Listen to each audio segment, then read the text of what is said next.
no borders in my leftist wonderland. Get out of here, bigots. I don't wanna know ya. I feel your fear of FGM is nothing but Islamophobia. I wanna see labels on those evil GMOs. I think you'll find a real terrorist of them guys at Monsanto. Go, go, go, go, go, go. I'm so liberal. Like a big, I guess that makes sense, but I never thought that people had giant wide feet that they needed like 4X wide shoes. It's very, yeah. One of the reasons is I did so much martial arts and taekwondo when I was little. So my feet got like fat and thick from like working out. mm-hmm. Yeah. So my feet got big. I was like barefoot and like you also exercise your feet a lot, like in taekwondo. So does that mean that you fall down less than normal people? Because I think because you also learn falling in taekwondo and in a lot of martial arts, you practice falling, like even in karate or judo or jujitsu, you like practice how to fall correctly. Because people, that's got to be good for you. A lot of people don't know how to fall. For example, people's reaction to when they fall. And I was actually teaching this to my dad the other day because my mom had fallen down entering an apartment building. She was holding a computer, and to protect the computer, she like put one arm down and broke her shoulder, like the socket in her shoulder. And now she has a pin there, and she didn't fall like 1 or 2 stories. She just fell down, right? But she's old, but it's just she doesn't. If you put your hand straight out to fall and you land on your hand, you're sending all that shock like a sharp stick all the way into your body, right? So people's reaction when they fall is to extend their limbs, right? To like reach out, right? You put your hands out, you put your legs out. That's actually the opposite of what you should do. You should crunch up. And you have to learn where to fall. Like if you can control a little bit how you fall, you should fall on like the side of your shoulder blade on your back, but like to the side where your shoulder blade is, and then tuck in. And that's where you should fall, and you have to like roll and absorb it a little bit. But it sounds a little complicated, but you just get used to it, and you fall enough times, you learn the reaction to it. But especially I worry about my parents because they're older and they're fragile, so they can they'll break their limbs a lot easier. But that's the opposite of what you should do. That you just fall forward and you put your hands down to fall. That you shouldn't do that. You're gonna.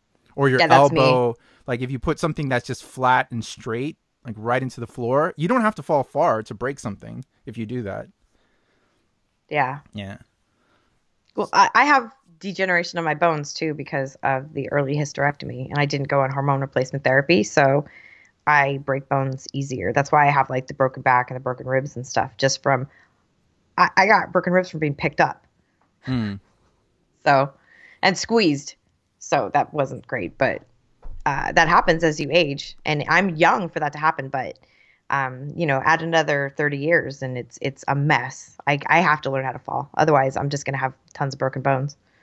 Take a short judo class or something.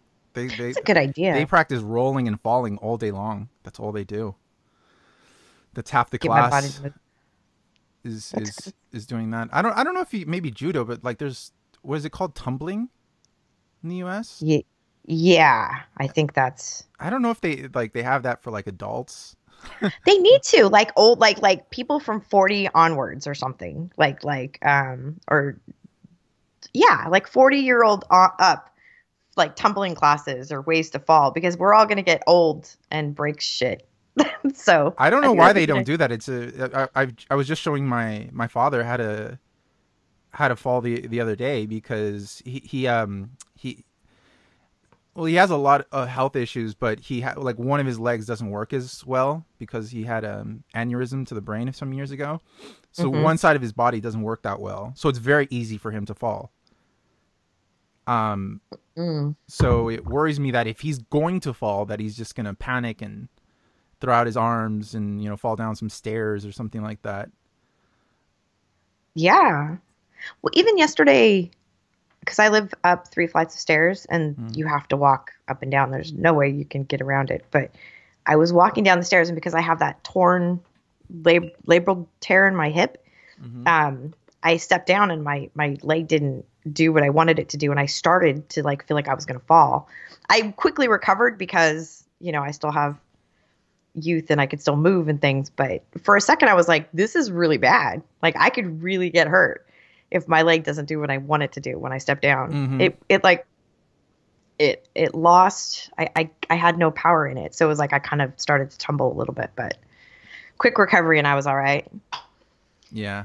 It's just a sign of things to come. Getting old sucks. Yeah, it has its ups and downs. The one thing I love about it though, and you just stop caring. And I don't really care what other people think. And I don't mind being a little bit more obnoxious which is probably no good for me because I'm already obnoxious, but I don't care as much anymore. And I don't feel like I have to put makeup all over my face to go out. I don't have anyone to impress. I just, it's nice. It's very freeing. I imagine it changes a lot more for me for women getting that age. I see women though that get older and they don't give up. And I kind of admire that because they kind of double down. What do you mean they don't give up and they double down? What does that mean? They start wearing more makeup. They work harder to keep themselves in shape because you can't help. You have kids, you get older, you're going to get a little lumpy and a little rolly. That's normal. But like, even if you keep your weight down, they go for like the shots and the nips and tucks and just getting things sucked here and there. And they're 60 or something. And I totally admire that they're that dedicated and they care that much. I don't. But the fact that they do, I think that's super awesome. And I wonder at some point, am I going to change? Because I used to be like that, but I just don't care anymore. So maybe that's depression. I don't know.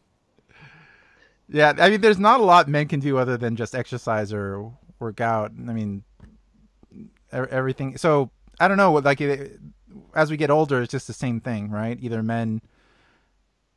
some men start caring about exercise, other men maybe always cared. I don't know, but that's mainly the thing that men can worry about is just exercise and maybe dieting a bit. Just don't even have the products you need to worry about or any of the. Just there's so much crap that goes along with being a woman. Yeah, well, there are metrosexual men, but they are a minority. That's true. Yeah, I like smelly men. I like manly, smelly. Not like unwashed, but I don't want you to smell like me. I want you to smell like a dude. Do you like the metrosexual men, the men who like use a lot of product and look like they're like very groomed and have a lot of product in their hair and use like Dolce & Gabbana t-shirts and belts and things like no? I like dirty, just manly men that are just gonna pick you up and just tell you how it's going to be. Isn't that terrible though? Because I'm so into girl power, but at the same time, you want a guy that's going to dominate you a little bit. But why does it have to be opposed to each other? To be very girl power, but at the same time want, to be dominated? To be dominated by somebody you care about, right? By a person. I mean, it's a difference if you wanted to be dominated by your partner than all men. That's true. Right? Because we relate that, right? The domination that comes from just like being subjugated by an entire gender or race versus just one person you like. They're not the same thing. But when people say that, they feel like bad about saying it. I don't see why you should feel bad about saying that. No. Like what you do with your partner is not something you want done by just everybody. That's true. Right? So very true. But I mean, women or men should not feel bad that there's things they do with their partner, and that makes them less of a feminist. People like you just said, and I hear that all the time. Like, oh, I'm a feminist, but I want to be dominated by my partner. I like that. You'd have an issue if you wanted to be dominated by all guys all the time. That would be an issue. There would have a problem. Right? Yeah. Yeah. I don't know what it is though. You want to feel like you could be protected. So you want a man that's strong and smells like a strong man. I even like, body odor from men. Like if they don't, as long as it's not overpowering gross, but like it's that smell of men. It's just that pheromones and just raw. It's nice.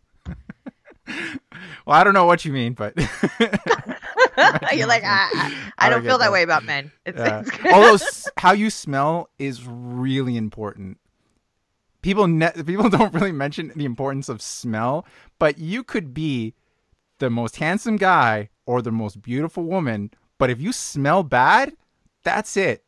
It goes for men too. You could be gorgeous, great looking woman, but you don't smell good. That's the end of the line with that. Like smelling good is essential. Have you ever found like somebody that you're like, they're nice. They're not like super like, oh my gosh, I need to get them into bed, but they're nice. And you're like, I could see myself, sure, settling down maybe, or just, hanging out or having sex or whatever. But once you smell them, it's like you can't get enough of them. Does that ever happen to you? Oh, you mean when like meeting somebody who smells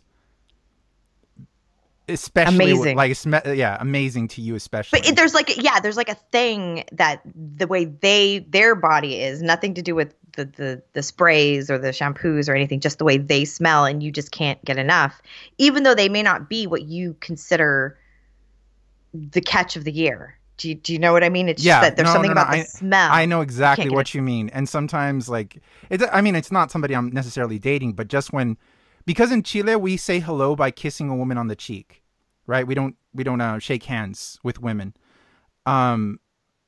So we get very close to one another when we say hello. So sometimes I'll have somebody's hair right in my face, right, from a woman. And sometimes they just like you get that moment where you smell them. It's just like, wow, you smell great. And that there's something just in your brain that activates with something. And I don't know if that smell is as good for everyone as it is for you. I think there's certain smells that appeal to you and your psychology, particularly more than other people. Yeah, I think so. Maybe you relate it to something in your past, or it's just the way, everyone's nose is different. I don't know. But there's definitely times where somebody and I also agree with you. Like, even if a person is, you can add a lot of points to somebody when you're measuring how much you like them if they just have that smell that you find amazing. I think it helps overlook a lot of things. It's like a kind of smell you just want to crawl right next to them and just sniff them. It's really kind of creepy in a way, but you just want to put your nose into, their arm. It's only creepy if you don't have permission. That's true. If you have permission, it's not creepy. If you don't have permission, yes, it's creepy, and I would advise everybody not to do it. Why is this man sniffing my armpit? I never hear people talk about how important smells are, though.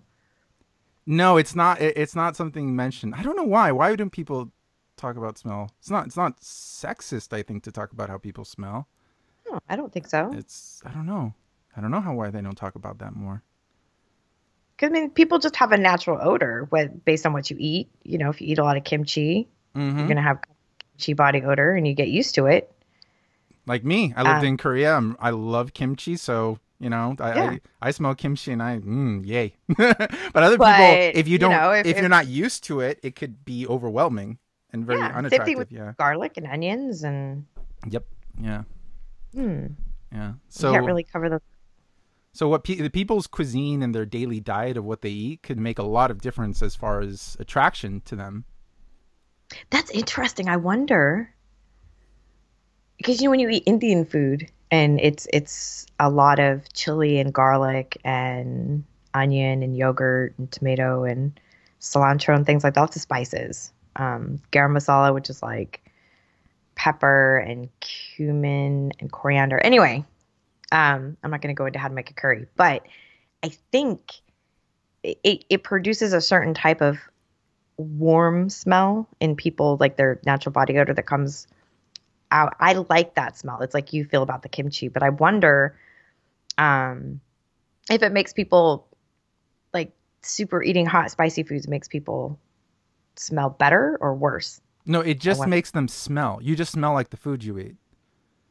So if you're used to it, then it's just normal. But if you go into a new place where nobody's used to that smell, it's like, well, what is that? That's actually been an issue in Chile because there is a Korean population and Chileans don't eat spicy food at all. Sorry to burst everybody's bubble, but Chileans don't eat chili at all. They don't eat any spicy food.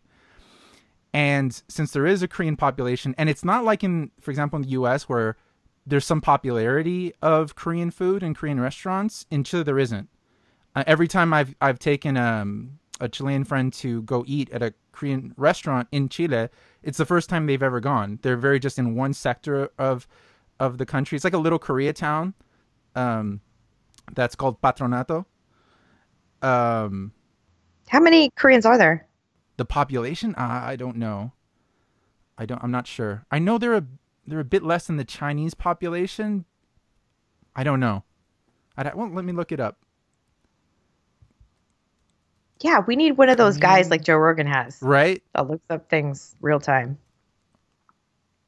There's not a lot. Is it really that few? It's 2,500. Really? Yeah. Well, remember, this is a country of 17 million people only. Yeah. Right? So it's not a big country. How many people are in Los Angeles? How many people live in Los Angeles County? Yeah. We should do county because... Yeah, because people get confused. There's Los Angeles City and Los Angeles County. Yeah. Los Angeles City is quite small. Yeah. County population. 10 million people. Jeez. 10.17. LA County's not, it's big, but it's not giant. Yeah. You live in a little country. That's adorable. I think there's really small countries like Panama, I think, has like a really tiny population. Yeah, there's 4 million people in all of Panama. Wow. Yeah, it's a tiny country. And I remember I have a friend from Panama. She was telling me like we have like one mountain. There's just one mountain there, and it's really famous. It's a very tiny country. Just one. We have one mountain. Yeah. That's so cute. Right? Life must be so different. Yeah. So wait, what was I talking about? Oh, so the Korean population. So since Chileans don't eat spicy food, there's been a lot of issues sometimes with Koreans that Chileans think that Koreans smell bad, and they think it's because of lack of hygiene. And I encounter this all the time with Chilean people, and I always have to explain to them, no, Koreans are actually ridiculously hygienic. They're germaphobes, right? They're extremely clean, but they eat very spicy food, and that spicy food comes out of your port, especially something like kimchi that's like a fermented spicy dish, and they eat that with every meal, and you just smell that. And if you don't like that smell because you don't like that food, or you're just not used to eating it, especially any kind of spicy food, really, it's going to smell very strong, and it kind of could seem like body odor to you, but it's not because they're not cleanly. But that's the prejudice that Chileans started to form, and now it's very common to think that, unfortunately. That's too bad. I don't ever remember where I grew up. There's a high percentage of Asian. It was as a lot of Koreans, a lot of Japanese, a smaller percentage of Chinese, but now there's a lot of Indians and Pakistanis. But like all of my friends growing up was Maggie Kim. Everyone had the last name Kim. And but I remember them eating kimchi all the time. I remember trying it. I remember hating it, but I don't ever remember anyone smelling weird. Yeah. Kim is one of the four. You know, there's you know that Koreans basically are divided up into four last names? Is it only four? No, it's not only four. There's a lot more than four, but mainly there's four. Oh. So that's like the most common thing. That's why everyone that I ever met that was Korean was Lee or Kim. Lee, Kim, Che, I forget the fourth one. But there's mainly 4, but there are other ones.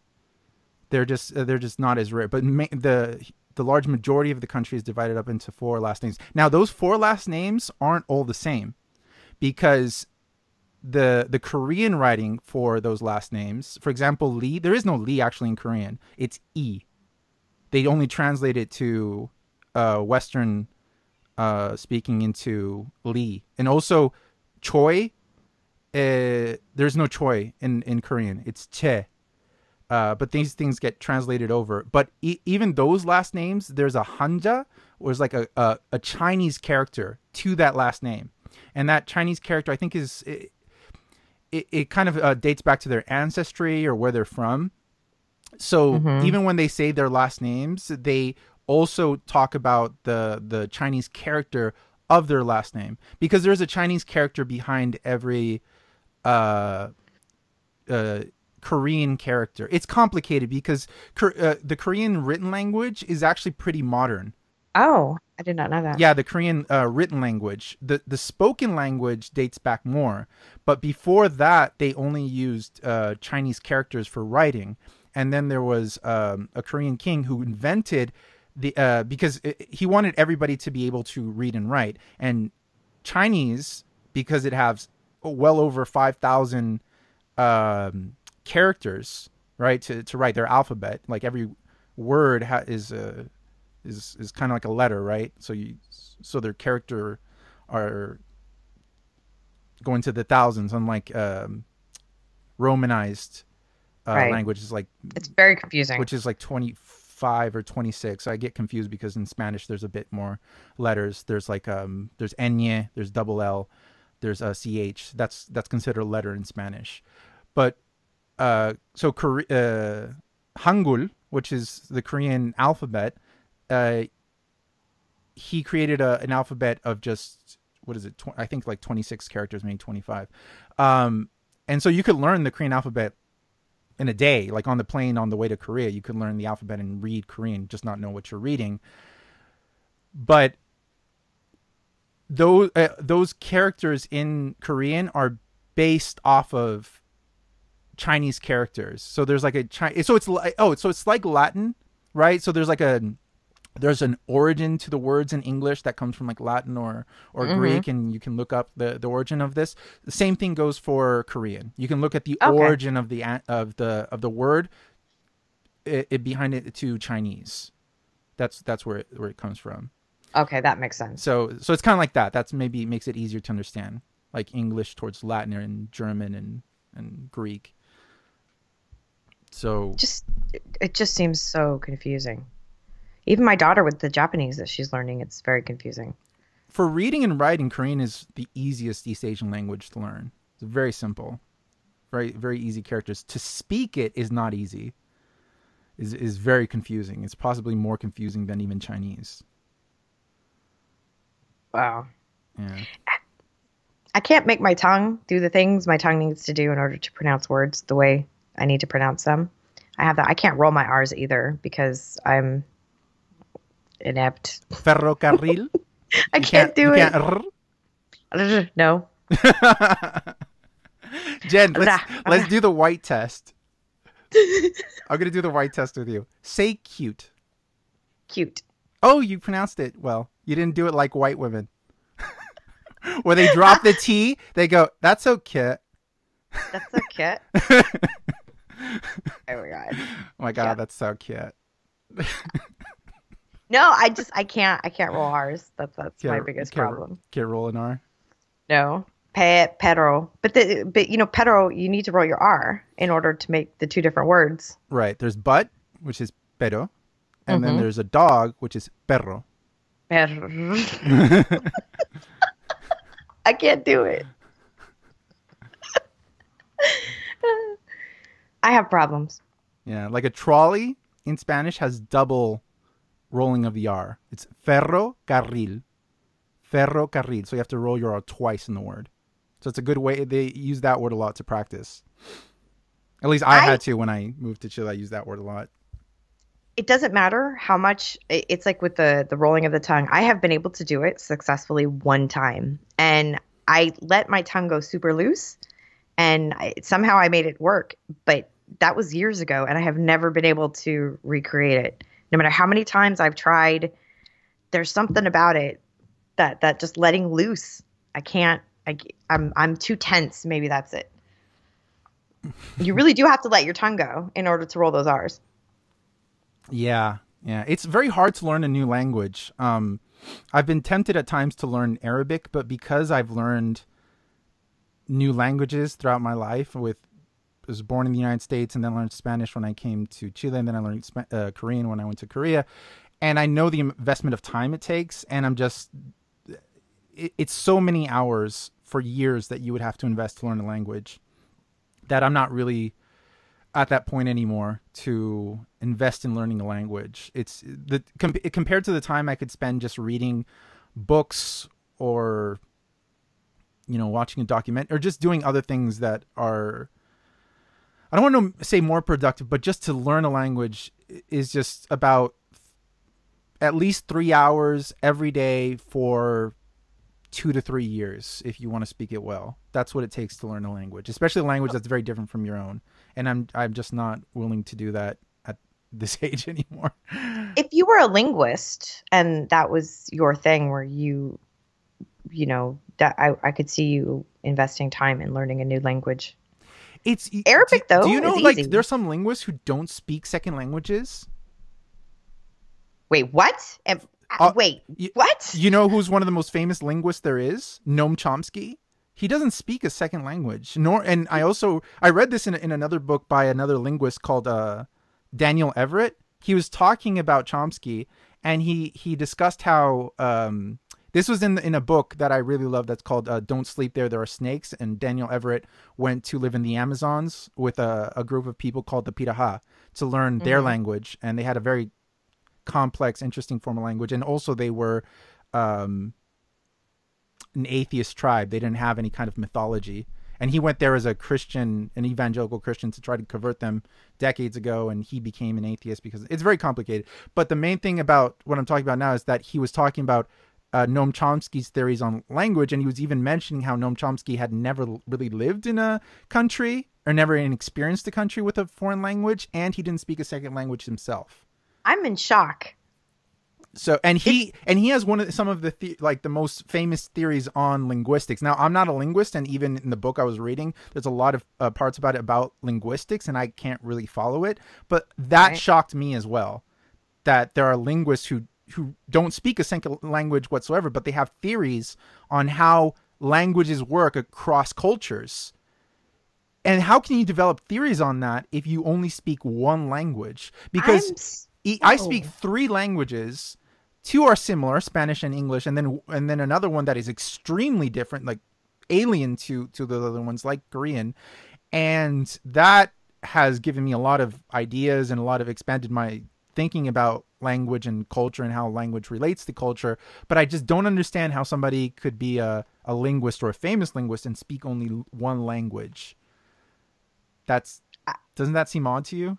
It really seems odd. Yeah. I did not know that. I didn't even know that was possible. I didn't think that was possible either. I would assume that at least you would have to know a second language to be a linguist, especially a famous linguist. Wow. Yeah. I learn something new every day. I didn't know. I knew he was a linguist. I did not know that he only spoke one language. Yeah. Or hasn't lived anywhere where he would have to speak another language. Arabic, I was going to tell you should just convert to Islam, and Arabic is required. So you could learn how to read it. Arabic's super easy to learn how to read. Speaking is a different story. And then you've got the Arabic, the way that the Asians, Indians, Desi people pronounce the Arabic, which is completely different than Arabic. But it's easy to learn to read. And Urdu is almost the same as Arabic as far as reading. Yeah. Because you're required to learn prayers and some Quran in Arabic from going to mosque and praying, it confuses the rest of the world that they think because somebody can say a prayer and say some words in Arabic that they speak the language fluently. Because you don't really have, because there's nothing like that really in the West.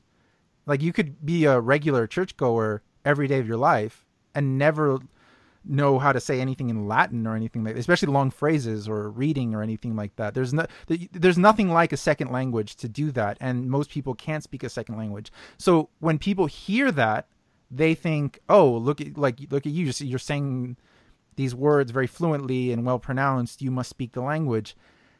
And then there's some dishonesties from that as well. For example, I saw recently Linda Sarsour claim that she is fluent in Arabic, and I know for a fact she's not. She doesn't speak any Arabic. I don't know why she felt the need to lie about that, but she claimed that in a video recently where she said Google doesn't define Sharia, I define Sharia. No one else can define Islam, I define Islam, and no one else in the West can tell me what these words mean in Arabic because I'm an Arabic speaker. And she's not. I don't know why she said that. Maybe because she understands the words in the Quran. That's still dishonest. That doesn't make you an Arabic speaker. No, that is dishonest. Unless I would worry about people challenging me and speaking to me in Arabic and having to respond, and I wouldn't know what I was talking about. Yeah. But repeat some Quranic verses to me, and I'm like, okay, I got that. But the rest of it, forget it. Yeah, there's a lot of people who talk about Islam who are Muslim or ex-Muslim who are not that upfront about not knowing Arabic, and people assume they do. I was trying to think, because my best friend growing up was Catholic, and I've talked to you before about going to Latin Mass and having to wear the lace on my head. Mm-hmm. But I was trying to think if anyone in the congregation repeated anything in Latin, and I never heard. I mean, they read the Bible in English. It was just the Mass that was in Latin. Mm-hmm. So I was trying to think if there was any kind of equivalent of where you would go to any church around the world and have the parishioners speaking a foreign language because that's the rules of the particular religion. I just don't know that, except for maybe Latin Mass. Some things in Catholic churches are in Latin, but it's not required that the people know it. Yeah. So there's no equivalent. There's nothing. There's no teaching of Latin. I think in Judaism, you do have to. I'm kind of guessing. I think you do have to be able to read Torah in Hebrew. I'm pretty sure that I remember seeing this in a documentary, but somebody can correct me if I'm wrong. But I'm almost positive that at some point, kids before their bar mitzvah, there's a lot of things they have to do, and one is like reciting Torah in Hebrew. Mm. But if you don't pray in Arabic, your prayers aren't invalid. Right. That's very different from any branch of Christianity. Everybody can pray in whatever language they want. There's no rule as far as language when it comes to prayer. And that's true, I think, of every branch of Christianity. But every branch of Islam, that is the rule, right? There's no branch of Islam, or there might be some really off tiny sect, something like the Baha'i, maybe. They even that's barely a branch of Islam at this point. But all the major branches, that goes for all of them, as Sunni and Shia alike, right? I used to teach because when I first converted, I started taking the prayer classes, and that was with the Muslim Brotherhood guys and their wives. And then I got good enough where I could teach converts the prayers as well. So, but the one thing we always did was tell converts that they could pray in English. So you learn the prayers in English, and then as soon as they're comfortable with the memorization of the prayers in English, then you spring it on them. Well, actually, it doesn't count unless you do it in Arabic.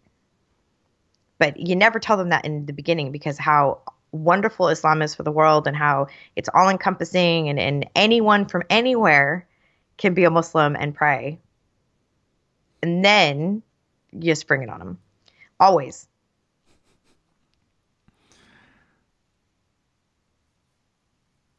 But so all the prayers they were doing in English before, they didn't count as far as Islam goes.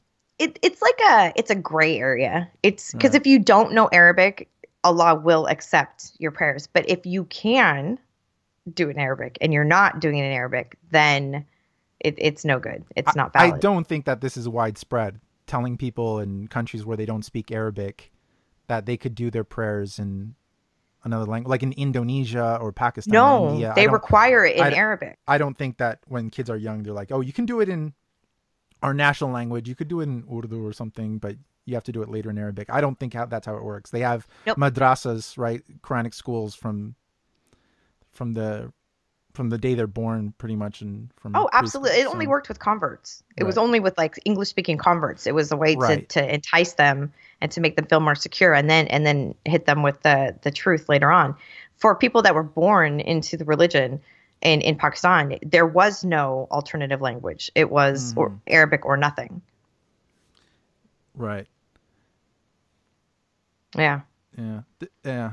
Languages can be a very odd thing, especially when you speak multiple languages, especially fluently. There's a lot of concepts and ideas that don't translate over very well.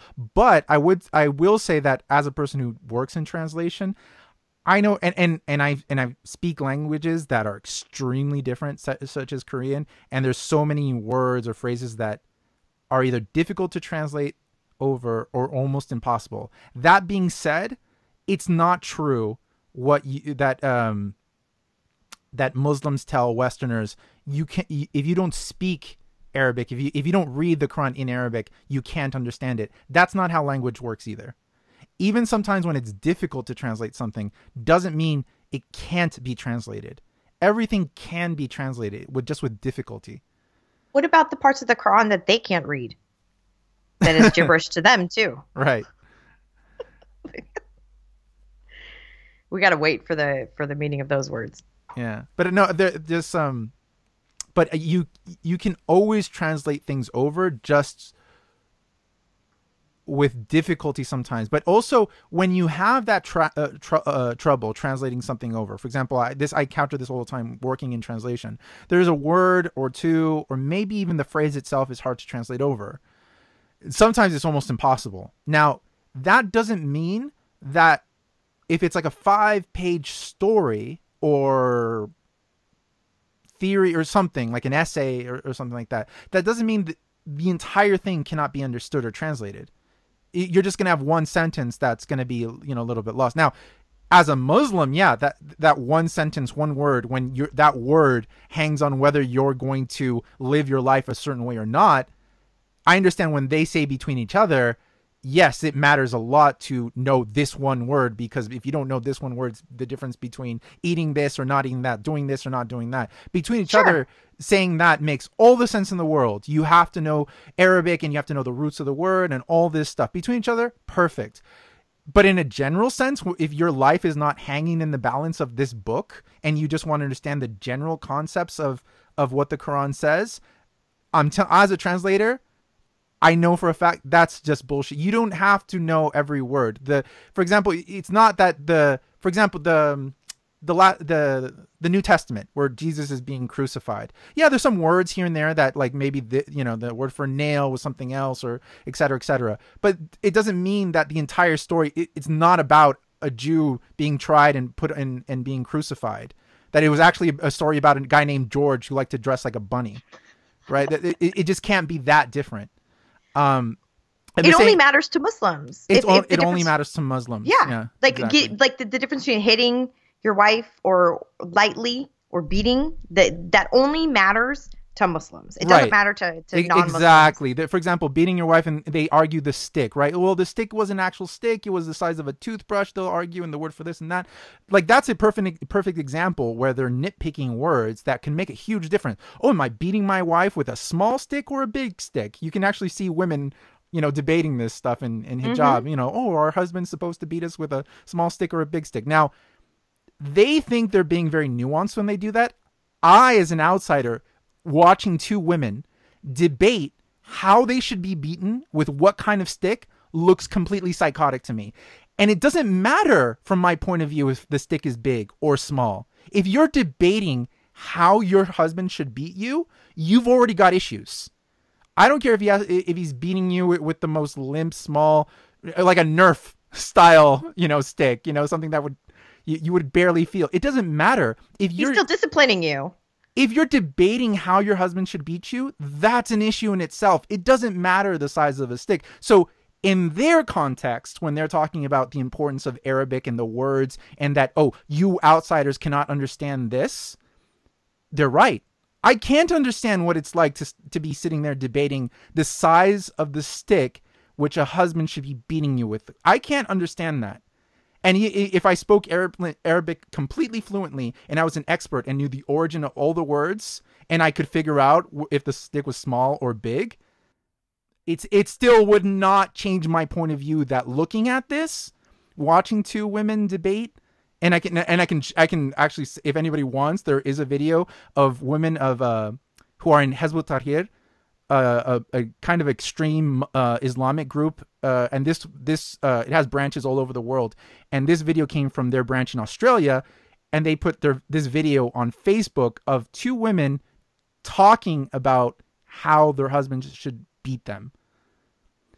That is completely psychotic. And that makes no difference at all what the origin of the word is. It doesn't matter. It doesn't matter at all what it is. And that goes for the Quran in general. You don't have to know the origin of every word. You don't have to speak Arabic. There are very decent translations of the Quran where you can get a general idea of it, and that's all you need as an outsider. I don't need to know the origin of every word on this and that. No, you read the Quran, and the very general idea of the entire Quran, if you read it, is that Allah loves the believers and those who are faithful to Allah and Muhammad, and the infidels and those who don't believe are going to burn in hell. That's the theme that goes on and is mentioned in almost every single page. That's why when I debate Muslims, I rarely go into the nitpicking of verses. I usually ask them, do non-Muslims go to heaven or hell? And I know that this is something that they just can't break down to one verse and nitpick some words, because it's on every single page of the Quran. That's why it's my go-to, because it's just impossible for anyone to untranslate or reform that belief, because it's not one page. It's not, you can't wish it away. You can't, paint unicorns and rainbows on the page and fix it via translation. You just can't, because it's everywhere. It's maybe mentioned thousands of times throughout the Quran. And so when I mention that, I have never gotten a yes. Their go-to all the time, you know what it is, Jen? Maybe you've heard it. Their go-to almost every time is, well, it's not for me to say. God, Allah decides that. That's their go-to. I used to argue, or not argue, but say to non-believers that not every non-believer is going to go to hell, because Allah will see that they were a good person in their life, even if they weren't Muslim, and give them an opportunity at death to become a Muslim. If they decide, then they go to paradise. So that was always I don't even know if that is a thing doctrinally. I don't, I think I remember being told that when I first converted, but I don't think that there was any hadith or Quranic verses to back that up. Well, even if you were to say that, like if somebody was to say that I was arguing with, for example, I would say, well, what about me? A person who is familiar with Islam, has read the Quran, and I completely reject it. You're going to burn. So, and here's the thing, like I said, they won't say that to me. They'll say, well, I don't decide that. Allah decides that. But you and me know, Jen, that's not how they talk between each other. That's not what they say in the mosque. That's not what they say in their families. That's not what they believe even. I'm sorry. I don't believe that they think that. Really, that they don't know if I'm going to hell or not, and just Allah decides. They're agnostic about it. I'm sorry, I don't believe that. They don't believe. I might be extreme here, but I don't believe that of any Muslim, practicing Muslim. I just don't believe that. No, they know, and they know exactly who is supposed to be going and who isn't, and there's no well, Allah gets to decide. No. Because it's too clear. That's why I bring it up. It's the one thing that is said beyond all other things in the Quran, other things, other rules and regulations, what people call Sharia. It's maybe mentioned once, maybe twice, maybe clarified in the hadiths. But this is the one thing that is drilled into somebody's head reading the Quran. It is the theme of it. Like I would say, reading the Quran, and I don't think anyone who's read the Quran would think this was a controversial thing to say, but that is the main theme. That is the main message of the Quran, is that one thing. People talk a lot about like that there's verses in the Quran, for example, to strike the non-believers at their neck. That's one verse. That's not really, you could maybe context that out away. You could, you could cherry pick. You could cherry pick. You could say, well, for the time and blah, blah, blah. You could say all that. You cannot say that for this.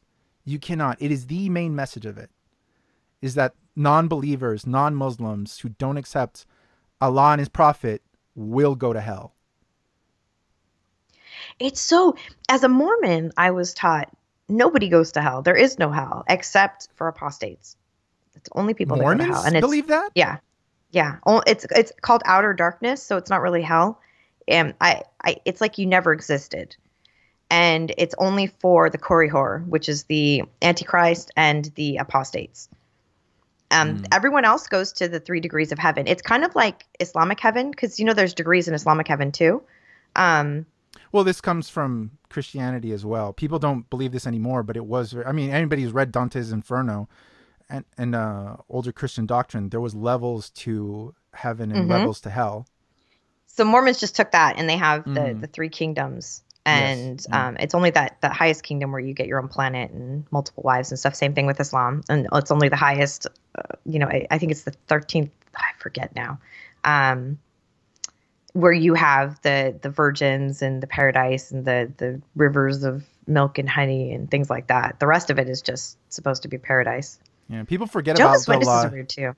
People forget a lot about the levels of heaven and hell, which is really fascinating. It's kind of hard to read There's levels to hell? What? Yeah, there's levels to hell and there's levels to heaven. I didn't know that. Read Dante's Inferno and get an illustrated version where it shows the levels. It's really cool. It's kind of hard to read Dante's Inferno, but it's very interesting. And this was really believed because they had to work out a lot of things in the early years of Christianity. So the belief in Christianity says that, you have to accept Jesus Christ as your Lord and Savior to get into heaven. So the question was, what happened to people before there was Christ? So people before Christ, especially when Christianity was adopted by the Greeks and they believed in Hellenism. In Hellenism, everyone is in Hades. There was no heaven and hell. Heaven was Mount Olympus, and only the gods live there. So basically, heaven is only for the gods. All dead people, doesn't matter if you're a good person or bad person, everybody went to Hades. So they asked, well, what happened with all the people who died before Christ? And they actually added more to the story, and actually Jesus went to Hades and he took out the people and brought them to heaven. Now, he couldn't take them to the top level of heaven because they had died not accepting Jesus as their savior. So there was a lower level to heaven where they would stay. And in Dante's Inferno, he even describes how there was certain people who were allowed into the highest level of heaven despite not having accepted Jesus Christ as their Lord and Savior. For example, Mary, Abraham, Moses, all the prophets, all the important characters of the Bible were allowed into the highest levels of heaven. Right? And they also had to figure out other things. For example, you had to be baptized to go to heaven. But what happens when babies were born and they died before being baptized, which was a common thing? Well, they couldn't allow these babies into heaven because they hadn't been baptized. But they weren't bad people. They just died at birth, which was a very common thing. Right? Is that where limbo comes from? This is where limbo comes from. This is why there was limbo. Okay. So limbo, they had to figure out, okay, so we're in this catch-22, right? So they're not bad people because they didn't have the time to live and experience life, right? They're babies. And child deaths was extremely common at this time. Is probably the norm, right? So the mothers would ask, well, what happened to my baby? Is he in hell because he wasn't a bad person? And the the church had to say, well, he's not in heaven either because he wasn't baptized. So they invented limbo, this place where they would go, but they could never reach heaven, but they wouldn't burn in hell either. And this was believed until really recently. It was, I forget the year that they actually eliminated limbo, the Catholic Church, but they did eliminate it. This was, this was in the last like 10 years or something, maybe 15 Lalo, years. My baby, okay, so I said my best friend growing up was Catholic. I had my very first miscarriage when I was very young, and I was maybe 11 weeks pregnant, and it happened again, but my friend was so insistent that the baby have some sort of burial or something, was baptized posthumously or something, so that the baby wouldn't go to limbo. I didn't know what she was talking about, but she was insistent that the baby didn't suffer in limbo, even though it was not a bad thing. It's just that the baby needed to go to heaven, and it was a little boy. So that was the first time we buried it in a Catholic cemetery. When I lost a baby, I was further along later, a couple years later. We also buried it in a Catholic cemetery, but it was because the Mormons and the Muslims didn't want anything to do with me. I was married, but they're really weird about miscarriages, and the Catholics, they did it for free for me. They buried my babies, and they told me that they would be safe in the afterlife. So I was like, well, I guess that's as good as anything else. Very strange concept to me. And the insistence, I was very grateful for the assistance with losing children. That's really hard emotionally. And the fact that it kind of gave me some comfort thinking that they wouldn't be suffering in the afterlife, but it was a really strange time, and it was pushed on me. But that limbo thing was the big deal. And I didn't even know that had been taken away. Like, I know that the Vatican takes, does away with certain things. I didn't know they'd taken away limbo, because that was that was the reason why my babies had to be buried in a Catholic cemetery, even though I wasn't Catholic. So they eliminated it in 2007. I was just looking up. 2007. So I got it right. So about 10 years. Yeah, my first miscarriage was 95. And there's a documentary that I was trying to look up now. I think there's one called Limbo Babies from the BBC. It might have been this one, but I don't really remember. I'd have to check and see a bit if it's the right one. But there's a really good documentary about limbo. And this was after the Catholic Church had eliminated it. So they interview women, I think in Ireland, who believe their babies were in limbo. And the Catholic Church was just doing away with the belief. And there was an interview with a woman who says, it doesn't matter to me if the Catholic Church tells me there is no limbo. It's like, I believe it is, and it's real to me, and I really believe that my child is in limbo. And when a Catholic child, or the child of a Catholic who is born without getting baptized before they eliminated this idea of limbo and all this, or it might have even continued after, I'm not sure, but they're not allowed to bury that stillborn child or a child that is born without being baptized. They're not allowed to bury it in a Catholic cemetery. Yeah. Because even I totally forgotten about that part. The cemetery was a Catholic cemetery that my babies were buried in, but it wasn't consecrated ground. Like, it was part of the Catholic cemetery for aborted babies or for miscarried babies. There was a specific portion of the cemetery where it was a mass grave. So weird. It literally, this documentary is so depressing. It angered me physically. Like, it made me like, people talk about how Christianity is so benign these days. You watch this and tell me if it is. It shows how these women in the middle of the night would jump fences to go into these consecrated ground Catholic cemeteries. Oh no! In the middle of the night, to bury their babies because because it meant so much to them, because they thought they had to get their baby into these cemeteries to be buried to have a chance to get into heaven. Oh my goodness! And that it means so much to them. It just, it's beyond the pale to be such an indecent human being that, like, one of the worst things that could happen to a human being, and on top of that, probably one of the worst things that could happen to a woman, is to lose their child at birth. Mm-hmm. I think especially for a woman who carried that child, it's a hurt that possibly goes beyond what even the man of that child could even feel. But to be in that situation, I think most decent human beings like myself, our only reaction is to console, is only to help that person in that situation to work through it.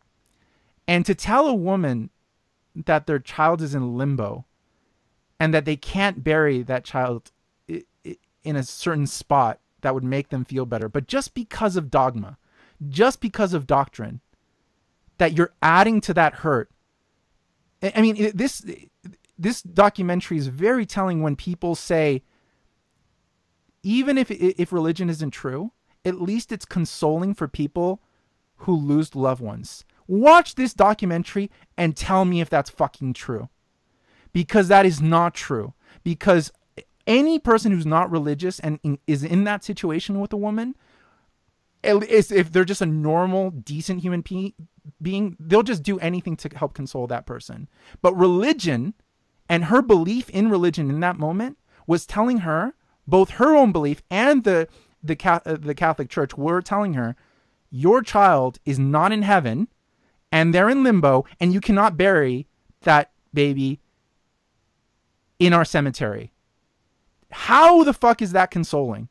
How the fuck does that help that situation in any way? Tell me that just a secular, non-religious reaction to that would not be better. No, like in some instances where everything works out perfect, maybe religion can help. But hey, if it goes against doctrine, in this situation, like what, to have women jumping fences into cemeteries? That's so sad. To try and get their babies into heaven. It was the most egregious, unethical, disgusting thing from these Catholic priests that I had ever seen. I had never really thought too much about that whole doctrine until this documentary. They didn't do away with this nonsense until 2007. But the thing is, Jen, a lot of people talk about what the Catholic Church does away with or doesn't do away with. As a person who lives in a Catholic country, you might have Catholics in the United States, but you're not in a Catholic country. I live in a Catholic country of Chile, where the Catholic Church has power. Most people are Catholic. People still believe in limbo. I've heard some of the popes have accepted evolution as part of their doctrine. I hear people mention that all the time in the United States. Oh, well, the Pope and the Catholic Church, blah, blah, blah, blah, blah. Let me tell you something. Catholics, they don't believe in evolution. I talk with Catholics all the time, and I mention that to them, that some Pope here and there accepted evolution. They don't even know that. And I've asked some people, well, what do you think about that? If we looked it up right now and you saw that a Pope had accepted evolution, would you then accept it? And they told me no. They still wouldn't. Wow. And most of them don't know. And it's not widespread. It's not taught in Catholic churches that it's accepted. And it's really kind of only accepted by a certain pope here and there, not really by the institution itself. That they are teaching it in their churches, absolutely not. And the same goes for things like limbo. They might have eliminated it in 2007 in some ways, but most people, it's so widespread. This is in every corner of the earth, in dozens of countries and multiple continents. They can't just do away with these beliefs, even if they tried, and they're not even trying. I thought the baby stayed in limbo for only a certain amount of time, and then they went to heaven. Forever. I didn't know they stayed in limbo forever. Forever. That's a big deal to a mom. Like I mean, if you really believe in that, that's a giant thing to have to come to terms with. There is no moving up and down between these levels of heaven or hell. When people are in those levels, they stay forever. That's why Dante's Inferno is interesting. I mean, that's part of the story, is that Dante goes through all these levels to find his love, and he's transitioning between these levels that no one has ever transitioned between. All for love. But when you read Dante's Inferno, it's he didn't make up those levels and the doctrine behind it. That's all actual Catholic doctrine that existed. He's just telling a narrative through it, but he didn't make that up. That's all actual Catholic doctrine. So it's good to read because it tells you that a lot about the dogma of that time. Now that's all, people never really actually have this held as beliefs, the 11 levels of heaven and hell, but limbo definitely was still considered a level of transition. So Jesus went into Hades Yes. and got a bunch of people out of Hades. This is not in the Bible. This is later doctrine, so they can explain to people what happened, because people would ask, like, what happened to the people before this, right? Yeah. Oh, but if God's and Jesus is God. See, I never could understand the Trinity thing either, because Jesus is God. God is That's Jesus. also post after the Bible, and people were asking there's tons of things, Jen, that came after the Bible when people were asking questions. The Trinity, for example, they were asking how could have Jesus died on the cross and suffered for our sins if he was also God? That's where they made up the Holy Trinity. No, he exists in 3 different forms: the Father, the Son, and the Holy Ghost. Okay. For example, also the devil. For example, if you read the Genesis, the snake was never described as being Satan. That was later. Yeah, that's true. Yeah, Lucifer and Satan was just an angel in the Bible. They had to, when people started to ask about if God is all loving all the time, where does evil come from? And later they created this other character of Lucifer and Satan. Michael, for example, the archangel Michael expelling Lucifer from heaven. That's also not in the Bible. These are what's called the Apocrypha. I don't know about any of this. I wasn't raised Christian. I have no idea. I don't know too much about this. I've read. It sounds like I know a bit, but I'd it sounds like like to you know know more than I do. And I mean, I know of those things, but I don't know where they come from. I never thought to even. Well, it was never important enough. Mormons are not Christians. Yeah. They're entirely different. I've looked up a bit of this, but I could be getting some things wrong. It'd be better to look up somebody like Bart Eichmann, a Christian scholar who has tons of books on Christianity and the historical Jesus and historical church. I think Sam Harris is going to interview him soon. You could read that. What's his name? Bart Eichmann, I think is how you spell it. Let me look up how you spell his name. But so the thing that confuses me is that God and Jesus, or whoever they are, make up these rules, these arbitrary rules that even they have to live by, which that completely negates the idea of being a god and doing whatever you want to do. Mormons fix that by God isn't God. God has a God Father as well. So it's a chain of gods. Right. The by the way, Bart, I don't know if I'm pronouncing this right. Eichmann. Bart, and his last name is spelled Ehrman. Oh, he has a lot of books on more historical Christianity and historical Jesus. I'll have to look him up. It's Yeah. kind of fascinating, but I don't understand how God has rules. Yeah, he's very picky about his rules. Yeah, he set up the rules and he has to follow the rules that he set up, and there is no giving way. That's it. But I'm God. I just don't understand it. Like I said, Mormons fixed that by saying that God wasn't God. There was gods above God. So Jesus was the God of this world. And then you had Heavenly Father. But even Heavenly Father, in the early teachings of the Mormon Church, there was a God above Heavenly Father. So to me, the Mormonism represented making sense out of everything in Christianity that didn't make sense to me. I'd go to church with friends or hear things or read things in the Bible, and none of it made sense. But the Mormons changed words in the Bible to make the Mormon doctrine and like the Book of Mormon make more sense. So everything kind of was wrapped up in a nice little package, and there was no questions until you actually start researching. And then, of course, it's not a nice little package, but for a long time, it's just, well, this is why. It's like, okay, I get it. It just the rest of that is just it sounds crazy to me. You know what's not crazy is a winged horse and splitting the moon. That's not crazy. Do you, man, the power of belief is very interesting. Do you remember the first episode we did? I was talking about Waco and how David Koresh would say he's the new Messiah, but he's not Jesus. He didn't say he was Jesus reincarnate. That he was just a new Messiah. Mm-hmm. Do you remember I was telling you about the books I was reading and the documentaries I was watching? There was one documentary that's in two parts, and I'd seen only the first part. That's called, I think it was called Mad Men or Messiah. I saw like a dozen documentaries on this, but I think the one I'm talking about now is Mad Men or Messiah. And they're talking about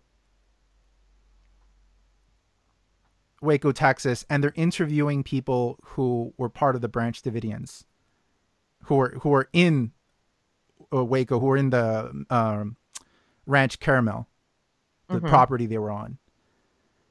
In the second part, towards the end, I was shocked to discover that the people they're interviewing still believed in David Koresh. What? See, that I had that same reaction. You wouldn't have assumed that, right, Jen? Yeah. You would have assumed that all these people that they're interviewing, and they're being actually, and what I found surprising is that they were being kind of critical of David Koresh about what he did with younger girls and what he would tell them, and they seemed very honest about him. They weren't putting him on a pedestal completely. Do you know what I mean? So my impression is that this is 20 years after the fact. They seem like they're being very honest about what happened. So I thought, well, they must be over this, right? They must have not believed this anymore. No, they said they still believed that David Koresh was the Messiah. Wow. And I think they were saying like they believed he'll come back or something. I can't remember right now, but just like I think almost all of them were saying that they still believed in him. That's crazy. Isn't that amazing? And how do you fight that? How do you argue that away? How do you make people see sense? You can't. I don't know. I don't know. There's some people who dedicate their time to how do we convince religious people to not be religious, right? There's atheists like Dan Barker I think was an evangelical Christian, or Matt Dillahunty. They dedicate a lot of their time trying to argue with theologists about theology and deconvert people and things like this, and have philosophical debates. I don't do that. That seems very tedious to me. Because these things, I think they could do it because they were religious, so they understand the mentality. Mm-hmm. I can listen to somebody talk about it, but I can never relate to what they're thinking. So I don't think I would be good for that, if you know what I mean. Yeah, I don't understand their arguments because I was never part of that religion. Well, but I mean, maybe you could work if you really dedicate your time to try to deconvert somebody from Mormonism, for example, a religion you did understand. Since I come from no religion, I don't understand the religious mentality at all of any point of view. Yeah, you don't know what it's like to have these crazy beliefs that have nothing to back them up. There's no evidence, but you just have to have faith. You never had that believe your feelings, not your brain. No, I was told the opposite of that my whole life. To be raised on feelings. Yeah, I was taught to be an analytical, critical thinker my entire life since the day because that's how my father sees everything. I mean, even political issues when I was young, my father would look at everything very objectively, not just science, even politics or society. He would look at it and analyze it in a very, okay, what are the pros and cons? Does this work or not? I'm almost jealous. Even very controversial issues. For example, when I was little, I grew up in California. But then when I was 12, we moved to Chile. And then in Chile, if people don't know, one of the main things that's marked this society is the golpe de Estado, which is the coup of Salvador Allende and he committed suicide actually in La Moneda, and Augusto Pinochet became the dictator of the country until the late 80s, early 90s. And even on that topic, which I found when I got to Chile, I discovered everybody had an opinion on it. You were either a Pinochetista or de izquierda. You were pro Pinochet or you're pro Allende. Everybody had a position. It didn't matter what age they were. 9-year-olds had a position on this. Everyone had a position on this. And I was never given a position on this from my parents. I was never indoctrinated to think one way or the other. Most people are. But from my father, I get a very detailed analytical pros and cons from both sides analysis. So, well, Allende did this and Pinochet did that. And so, there was pros here and cons there. It was always very analytical. So even in history or politics, I was taught to think that way. And my father wasn't into politics. He's a scientist. He was a physicist. So I knew it comes from that, right? His way of looking at everything is just using the scientific method for looking at everything.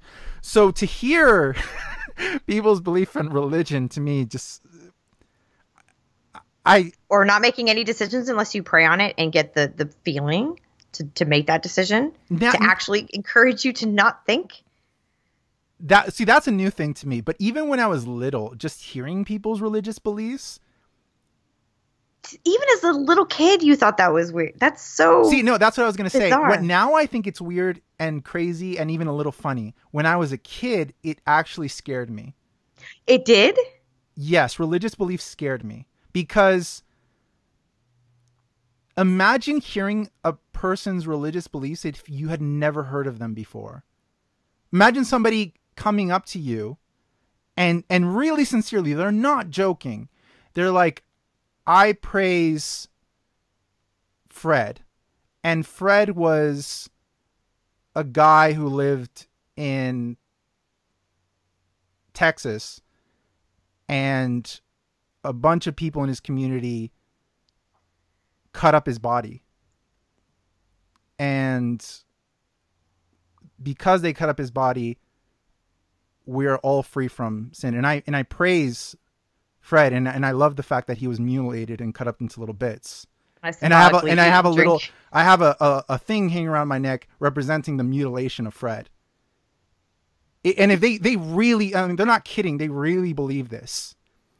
I could see where that would be frightening to a child. You can see in their eyes that they're not joking, right? They really, really believe this.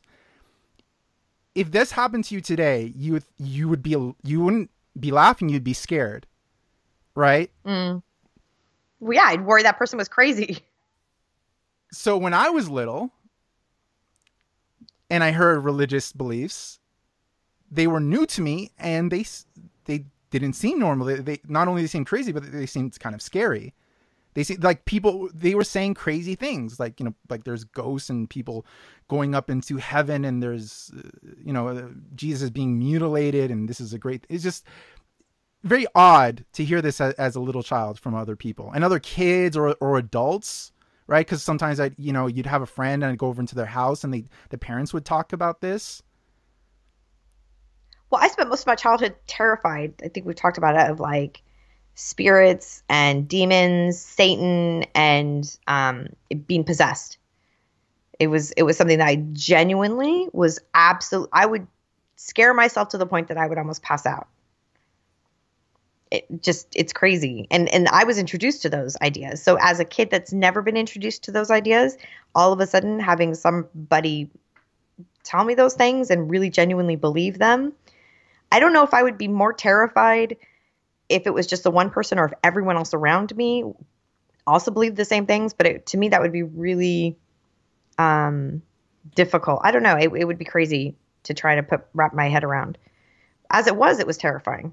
Who was it that in my first episode of the Law to Gosh podcast, where it was Joshua Turner and you, was it you or him that said that they would see Satan or a demon at night over their bed?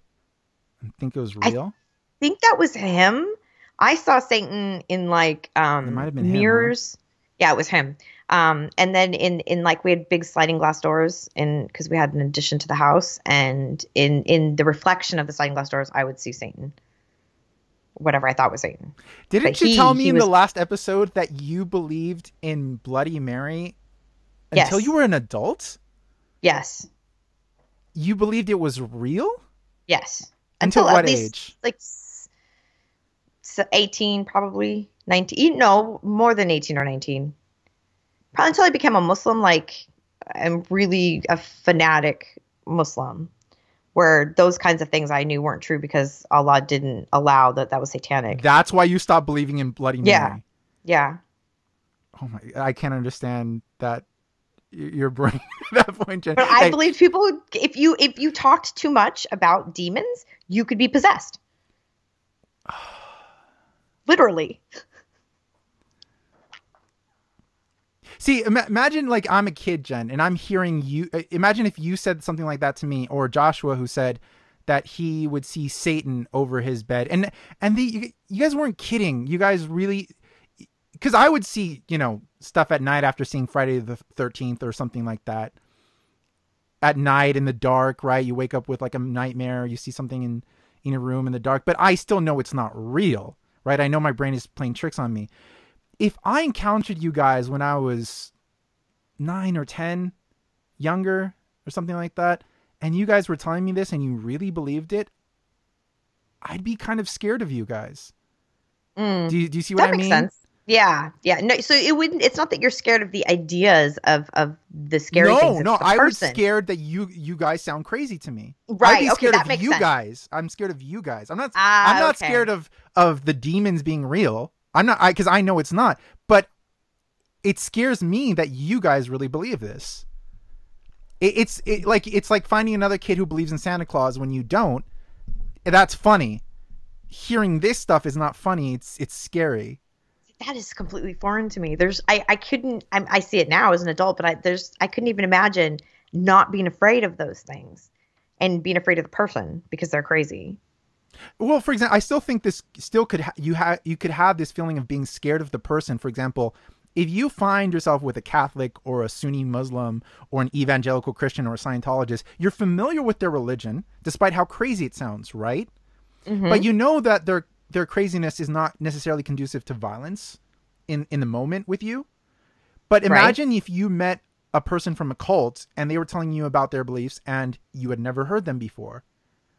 And they sounded just as crazy. You don't know what this person is capable of because you're not familiar with their beliefs. You don't know how these people react. Yeah, that's true. That's true. So it still could happen with religions you're not familiar with. But when I was a kid, I wasn't familiar with religion almost at all because I didn't go to church and my parents didn't bring me up believing really in religion.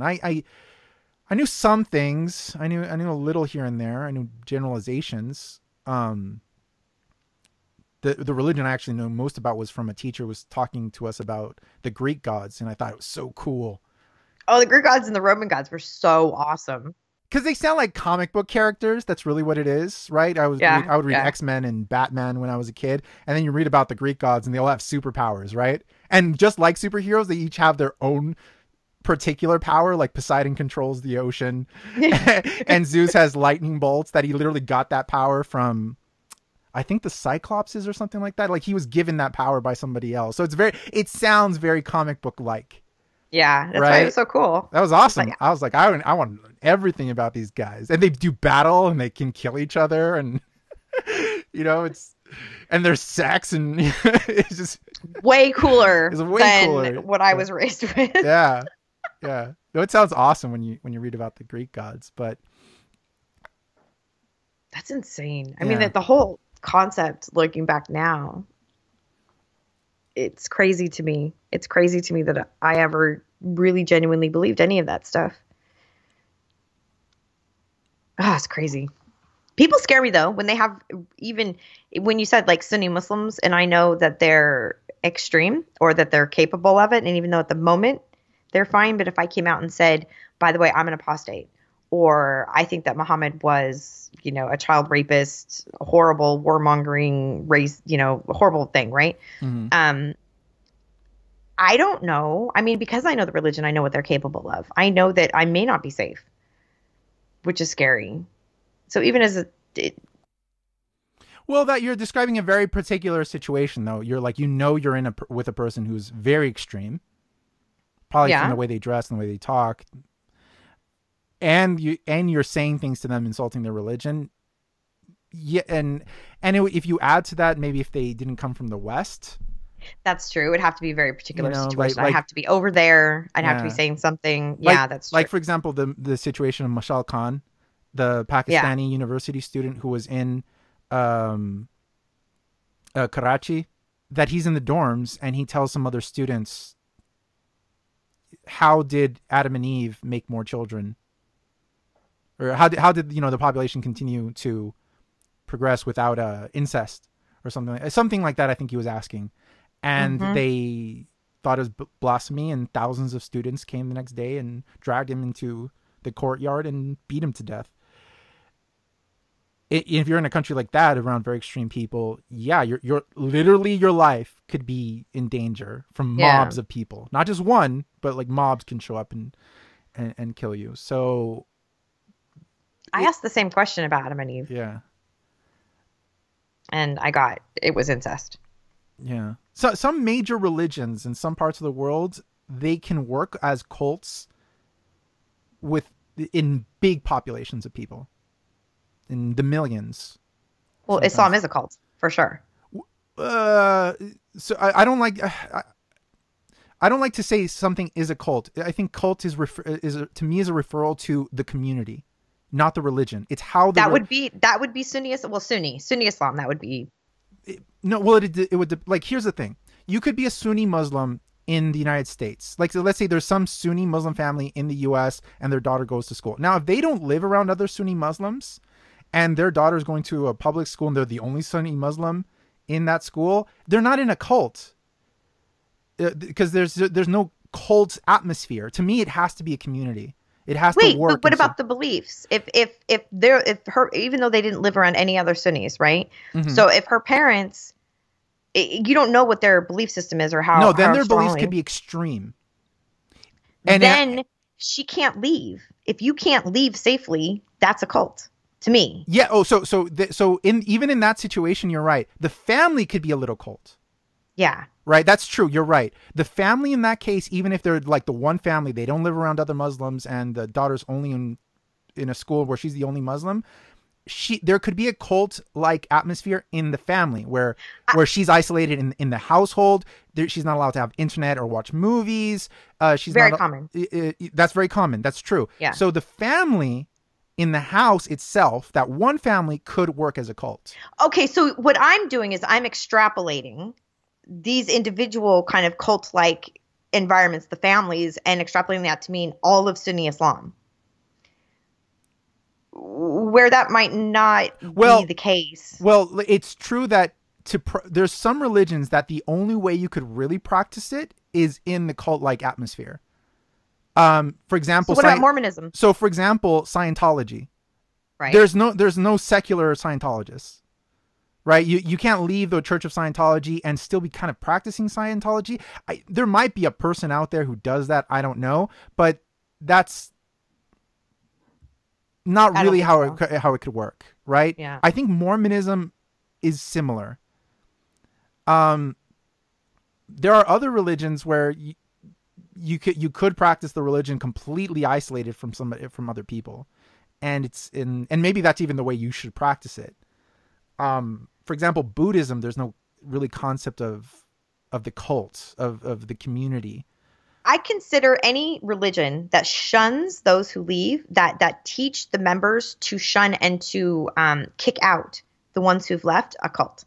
That's Jehovah's Witnesses, Mormons. Well, there's a lot of characteristics to cults, right? There's one is to shun the people who stop believing. It's either to kick them out completely and even separate them from their families in some cults, or you could go as extreme as to kill the people who leave the religion. Which is Islam. That's Sunni Islam. But you've told me also that, for example, in Mormonism, that has been a yes. thing. What is it? Blood atonement, correct? Yes, blood atonement. And once you've left, you have to be separated from your family. There are families, of course, that will go against that. But you're considered like it's like the idea of a suppressive person in Scientology. Like you are the bad guy at that point. You're an anti-Mormon. Right. And then there's the social isolation. There's the psychological isolation. So you don't interact with people outside of your community. You don't watch TV or listen to music inside of your community. So there's a lot of aspects to cults. Now, like you said, you could be in just around in your household, and they could work like a cult. That happens in the United States with all kinds of different kinds of Christians. I was raised like that. I went to public Mormonism school with non-Mormons, but I was raised very much within an environment where I was only allowed. I mean, I had friends. Most of my friends were Mormons, or they had to be goody two-shoes, really good kids, right? But I listened to Mormon music and was just only they kept me busy with the classes during the day.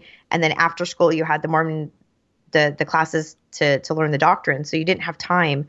And all the different activities, they always kept you so busy you didn't have time to think or to do anything but study and learn about the religion. That's all I ever knew. But I still went to like public school and I still listened to Broadway music, and I still was in talent contests, and I still, was around all those other kids, but I was very much isolated. So, and there's tons of groups like this in the United States of different kind of branches of Christianity. Mormonism is kind of a very big offshoot of Christianity, but there's Jehovah's Witnesses, there's evangelical Christians, there's born again Christians. And the Quiverful too is another one where they just have tons of babies and they homeschool, and I think the Duggars were one of those. I don't know if you've ever heard of this, but there's a very orthodox version of Catholicism that was created kind of recently in the last century, that's called Opus Dei. And there's a lot of Opus Dei in Chile, and they wait. Explain this to me, because I've heard this, but I don't know what it is. So Opus Dei is a new Catholic, like a new sect or a new way of interpreting Catholicism. Opus Dei is kind of a reformed version of Catholicism, but reformed towards becoming more extreme, not more secular. Okay.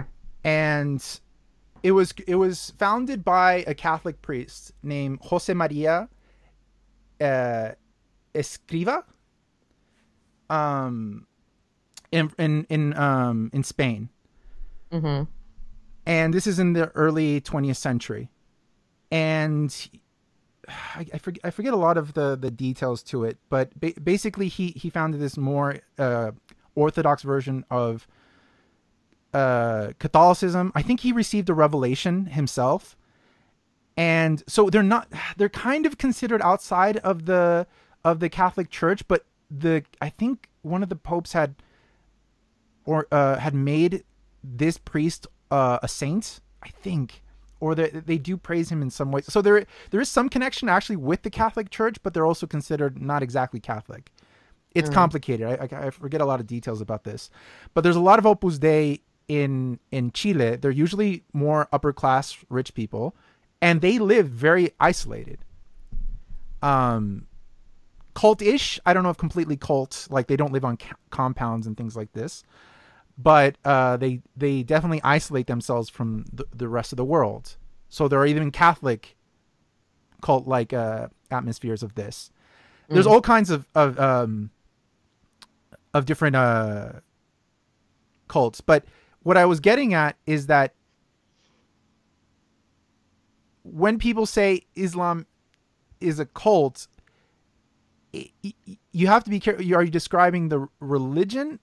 And the religion could have aspects that reinforce the cult-like atmosphere. For example, if it's in the text, right? If it's in the dogma to isolate yourself, that is something cult-like that's doctrinal. Right. Now, you could have a religion that is not innately cultish, but people add on top of that religion to be more cult-like, right? It's I'm a new messiah, and I say that we have to live a certain way. So you could have a cult with a religion that was not originally very cult-like. Now, Sunni Islam has so many things that do make it a cult. I think it's a big enough religion that maybe there's some Sunni Muslims in some places in the West that don't live really in a cult-like way. I think that there probably is quite a lot, to be honest, in the West.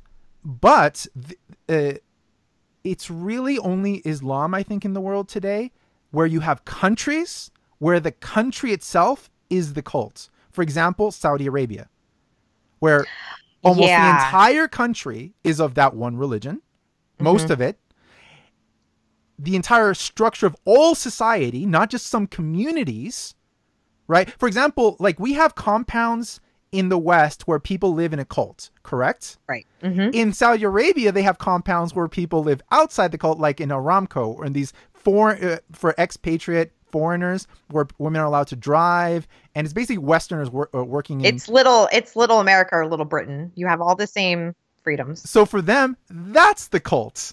That's the marginal group that lives on a compound. Living is that where the entire country is the cult, and if you want to live outside the cult, you have to live in this compound, right? And then the government actually makes all the rules and laws in accordance with the cult, and the cult is to isolate people, right? We don't let in music, we don't let in movies, and now they are letting in movies. So even the cult is changing. So that's what I'm saying. Like you could have for example, you could have a country that is majority Muslim and less cultish, for example, Tunisia or Morocco, not totally there, but a lot more than Saudi Arabia, better. Yeah. But that's what I'm saying when people, they use cult and very loosely to just say, oh, this is a cult, this is not a cult. I think there are very specific things that makes a cult, and you have to kind of look at the definition, because it's not the same as religion. It's not the same. No, like, you could have a I don't like religion when people make the two the same. Yeah, I don't consider them the same thing. I was raised in a cult environment, so when I think of Mormonism or Islam, I say it based off my experiences and the cult environment that I was in. And when I say I'm a cult survivor, I'm a cult survivor. But I think you do have a point. I think being careful about using it too much or to describe the entire group is probably... And you have to remember, like, for example, you can have cults that are not based in religion. That's true too. Right? Yeah. There's I'm going to send the vegans after me, but veganism they do act like a cult sometimes. And there's other groups I can't remember off the top of my head, but I'm sure somebody's thinking about something as I say this, of a group that acts very cult-like, where they interact with one another only of that group. They shun people if they don't agree with the beliefs of that group.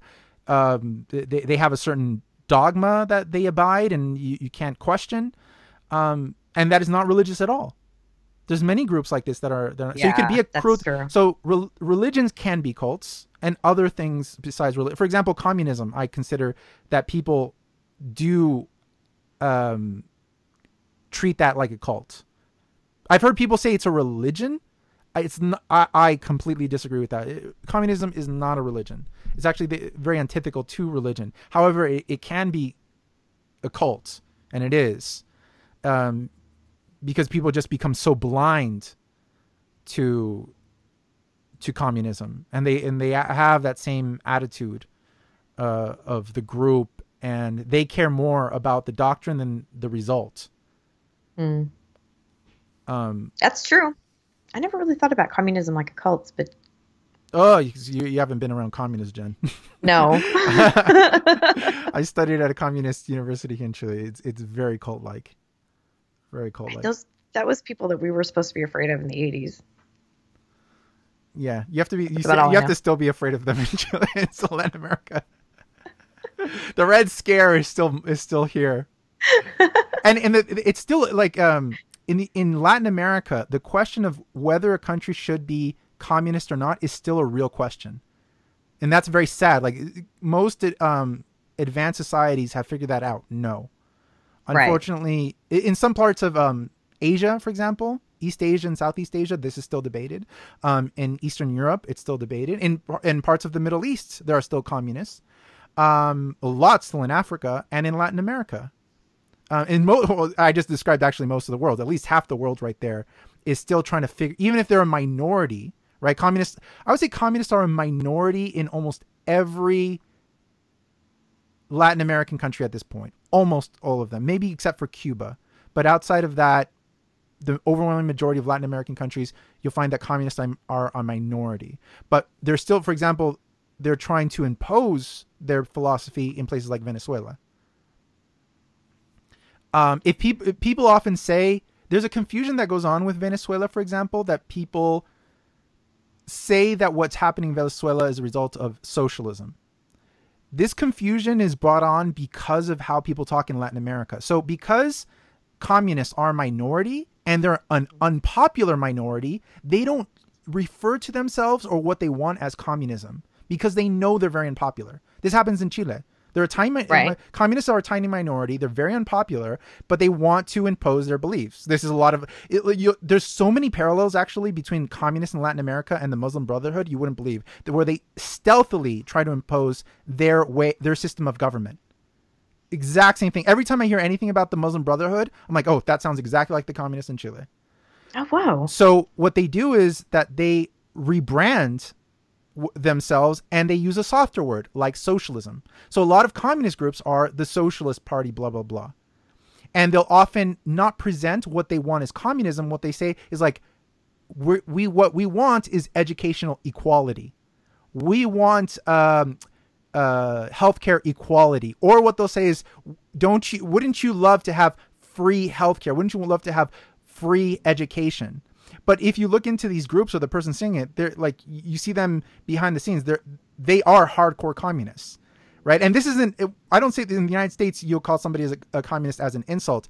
These are people who belong to a group called the Communist Party, blah, blah, blah, right? Like they don't hide it. Or you see interviews with them behind the scenes and they'll say like, oh, I'm a fundamentalist communist, right? I'm not saying this for them. I'm not describing them based on what they say. They describe themselves this way behind the scenes. But when they're in public, to larger groups of people, they'll say, they'll avoid the word communism. They'll avoid the word communist. And they'll just talk about equality or free education and healthcare. And what they say, when they say free education, they don't mean free like in the United States. In the United States, when you guys talk about free healthcare or free education, everybody, I think, knows that the money has to come from somewhere. And this could even imply raising taxes, right? Mm-hmm. Of course, yes. Here, no one assumes that. Where's the money going to come from? In Chile, when people talk about free, they never assume that means increasing taxes. They think free means free. You just give it to me for free. I don't increase in tax. I don't pay through it in any other way. I just get it free. That's the Latin American mentality.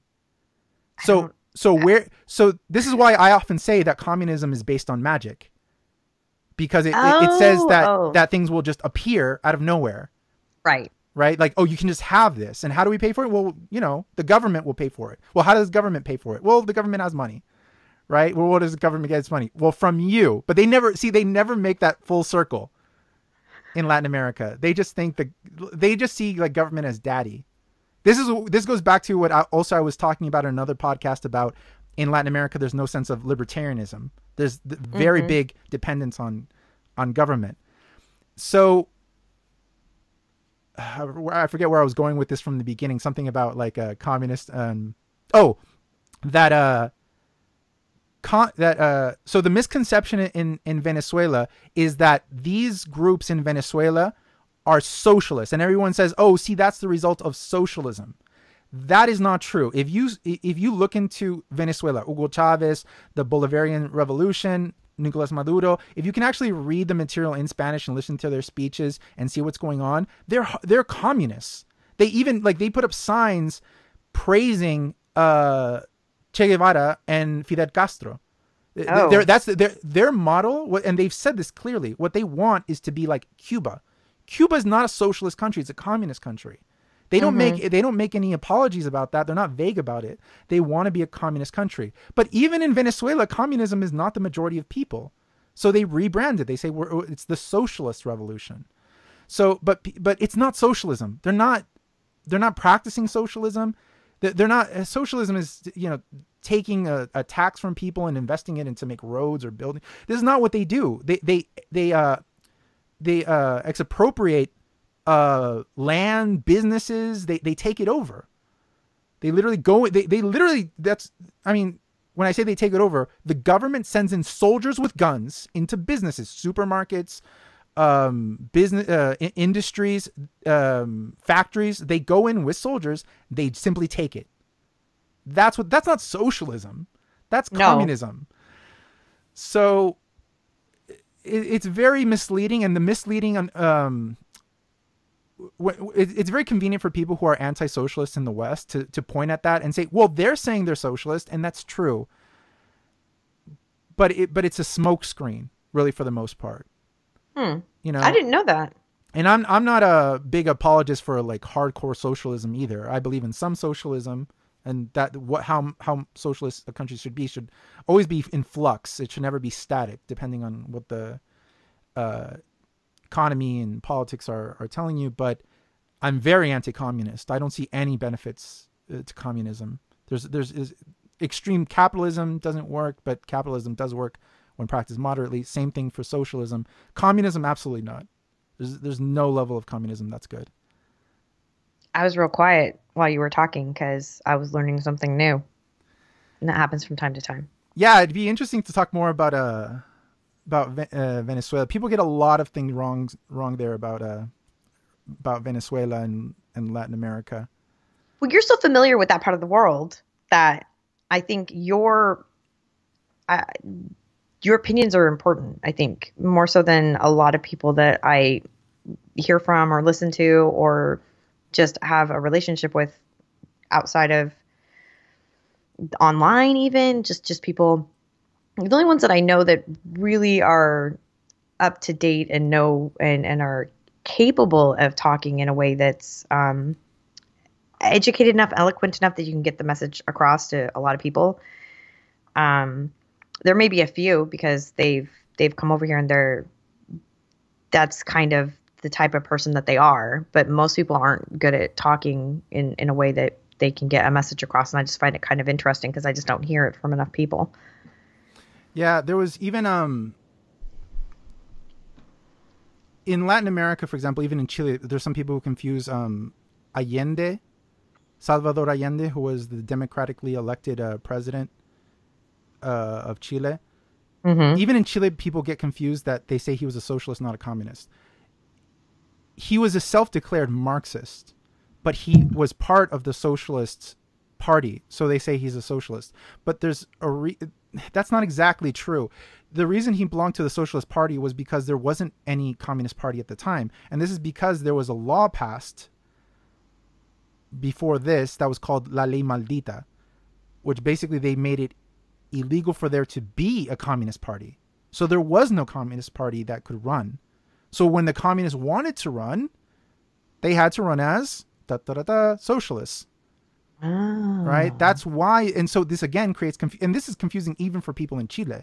I have to explain this to people even in Chile, and they don't really know a lot of this, especially young people. Millennials, they're awful everywhere. But yeah, that's even in Chile that was an issue. That even today people will still use socialism and communism in Chile interchangeably, and in Latin America. They'll say socialist and communist, they'll refer to somebody and they'll kind of use them interchangeably.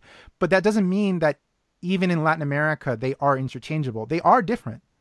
They are different, but that confusion was created by the communists themselves to push their way forward as a more digestible version of their politics. And this is why, you'll have these political Islamic groups, for example, in the Muslim Brotherhood, who even they in the past have confronted people who are more secular, like Abdul Nasser in Egypt, mm-hmm. right?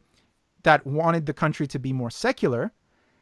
And so the Muslim Brotherhood, that's why they developed these strategies to counter this unpopular attitude towards a Sharia-based country. So they're like, okay, how do we sell this to the masses? And really these techniques and these stealthy politics of imposing your beliefs was really just thought of in a national level. These ideas have expanded to international levels, and it sounds to people in the West, it sounds conspiratorial, Alex Jonesy kind of stuff. Like there's a stealth group who's trying to impose their politics, and it's all a big conspiracy. I understand how to Westerners it sounds very conspiratorial, but these things do exist. It happens with communists in Latin America, and it happens with Islamic groups in the Middle East. And this is not crazy conspiracy. These are well documented historical facts about the Muslim. Just Google Muslim Brotherhood and read about them for a week, and you'll see that's exactly what they do. That's their whole basis. They're pretty honest about it too. Since the founding of Said Qutb, who's one of the founders, like that was their whole thing. How do we, in a non-violent way, impose our more fundamentalist version of Islam on the entire country? Yeah. Yeah. If you really get down to it and you really listen to what they're saying, they'll admit it. You just have, just like when you were saying about listening to Allende's and Pinochet's speeches and the things that they were saying in Spanish, you'd get a better idea. One of these days I'll talk about Allende and Pinochet in Chile, but you have to understand, like, this is the most controversial thing in this country. This like, to describe is when people are at a dinner table and there's a big quantity of your family during whatever meal or something, Christmas. It's typical people might have to say, like, stop talking about politics, meaning Allende and Pinochet, and let's talk about something less controversial like religion. Right? Like, religion never gets as controversial as that subject here in this country. And that subject of Allende Pinochet defines party groups. It defines your political leanings. It defines everything, right? First question, even between, civilians, regular people, is whether you're a right winger or left winger. I mean, right wing and left wing in Chile have nothing to do with what you're talking about in the United States, for example. Left wing and right wing in Chile is, there's a lot of details to it as well, and politics involved as well. But really, you cut it down, and what immediately people think about is being pro Pinochet or pro Allende. That's what it is. Even you can figure out if a person is pro Pinochet or pro Allende by the soccer team they like. Really? Yes. If they belong to La Católica, I'm going to think they're probably pro Pinochet, because that's a soccer team. Somebody's going to get mad at me for saying soccer. Football team. It's a football team that's more for the upper classes, very affluent people. And then there's the middle class team that's La Universidad de Chile. And then there's a more, is it politically correct to say lower class in the United States? How do you say? Is lower class okay? I think lower class is okay. Yeah, people forget. I don't live in the United States, so I often get confused as what's politically correct. Yeah, lower class is okay. So lower class group would be considered the team of Colo Colo. Watch, it's not okay. And it's called Colo Colo because that's an indigenous name, and they have an indigenous person as their logo of their team. So it's very identified for the lower classes. And it's, people who identify between these extremes, I might be able to just deduce whether they're left or right, or pro Pinochet or pro Allende. Wow, that's so different. Yeah. I mean, when I came to Chile, Jen, I had just gotten here, and people were asking me what soccer team I like. Football team. What football team do you belong to? Right? Do you belong to? And there's many teams, but it's always those three. It's Colo Colo, La Universidad de Chile, La Católica, La Cato. And I was like, I don't know. Do I have to? And I even adopted one at some point, because just people would keep asking. And you can imagine which one I chose. I chose the middle one. I chose La Universidad de Chile. But then I stopped because I never got into football ever. Just found it boring. And then I just didn't care. I was just like, I just don't care. But people would ask that question not for sports reasons. They would ask that because they could find out your politics, your economic status, where you live, like they could figure out so many things about you by asking what football team you like. My mind is completely blown. Yeah. Wow.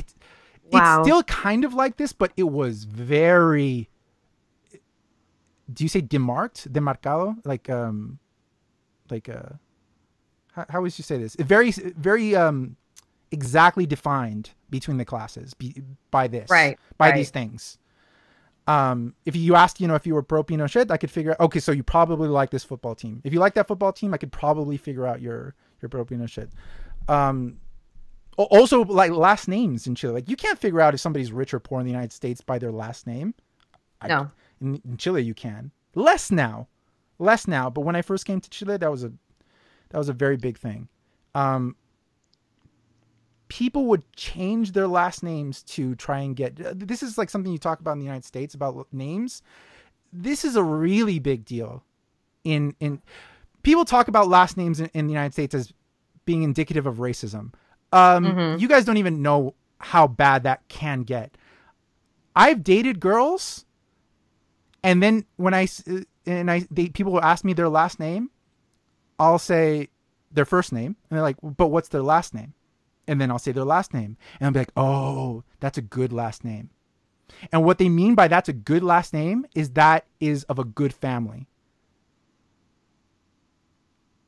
Like of a rich family, of a family of good background here in Chile. That's kind of the way it was in England for a long time, up until maybe like the 60s. Yeah. That is still part of the mentality of the country. But when I first came here, especially coming from the United States, that just seemed insane to me. I didn't understand what people meant. Yeah, it was strange. But that's kind of more like the South, right? I've never been to that part of the United States, but to like the old America where you have plantations and families have been there forever, and you would be able to tell, in the North too, I suppose, you would be able to tell what family was a good family based on their last name. But right. I don't think that's been. But like I didn't move to the 1800s. But I didn't move to the countryside of Chile. I moved to the biggest capital city, Santiago. Yeah, that would be like in LA, like exactly. Like your last name in LA meaning something. Exactly.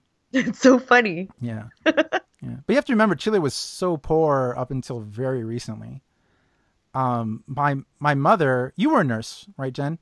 Yeah. My mother was a nurse too. I mean, they would always tell me, like, especially in living in such an economically advanced Chile as it is now, they'll often say, like, you just can't understand how poor Chile was at that time. And young people just don't understand it. My mom would say when she was a nurse, she was especially a midwife, right? In hospitals. And she would say when babies were born, they would wrap them up in newspaper. Wow. And she said, a woman would come in, give birth, and we'd wrap the baby up in a newspaper, and literally the mothers would take home their babies in a newspaper. Now, she said it's not for no reason they would use newspaper. It was because it was the only sterile paper they had, because this is newspapers were printed through these gigantic machines, and these machines were printing very hot. So it would kill all the germs. So they can never use old newspaper. It would have to be today's newspaper, right? The fresh newspaper. Right. And that it was considered sterile. I don't even know if that's true. They probably, this is not a scientific thing they were doing, right? This is probably just their mentality. It's like, oh, okay, we don't have any paper. What's the only sterile paper we have? Well, the newspaper is pretty sterile. If that's the closest thing you can get, then that's what you're going to use. Exactly. So that's what they would use. And that's, I mean, imagine not having a blanket or paper to wrap a newborn baby in to send home. I was in the poorest parts of Pakistan, and it wasn't that bad. Yeah. And this is when my mom was, in her 20s, I think. Wow. This is not my grandmother. This is my mother, right? This is what Chile was like. Chile was really, really poor. My father also told me, my grandfather owned some buses, and to get parts or a new tire for the bus, they had to wait in line several blocks. He said he would pay some kid in the neighborhood to go stand in line the whole day to be able to buy a part for the bus or a tire. Because there was just nothing. There was nothing. Like, and people who traveled outside the country, that was considered highest class, like what you would consider like Kim Kardashian in the United States or something. That was somebody who had traveled outside the country. Wow. Yeah. And if they went to the US or Europe, that was, whoa, highest class. And that wasn't too long ago. We're talking about, the 60s and 70s in Chile. 60s and 70s, Jen. So before that, Chile was a terribly poor country. That's so crazy. And now it's a very wealthy country, and everyone is coming here. Venezuelans, Colombians, Brazilians, Haitians. I'll talk more about this another time, about the immigration to Chile, because it's really interesting. I think it'd be really cool to do an entire episode. I just want to ask you questions. About Chile? Yeah. I think it's fascinating. Yeah. I don't talk about it enough, but there's a lot of interesting things. Nobody ever asked me about it.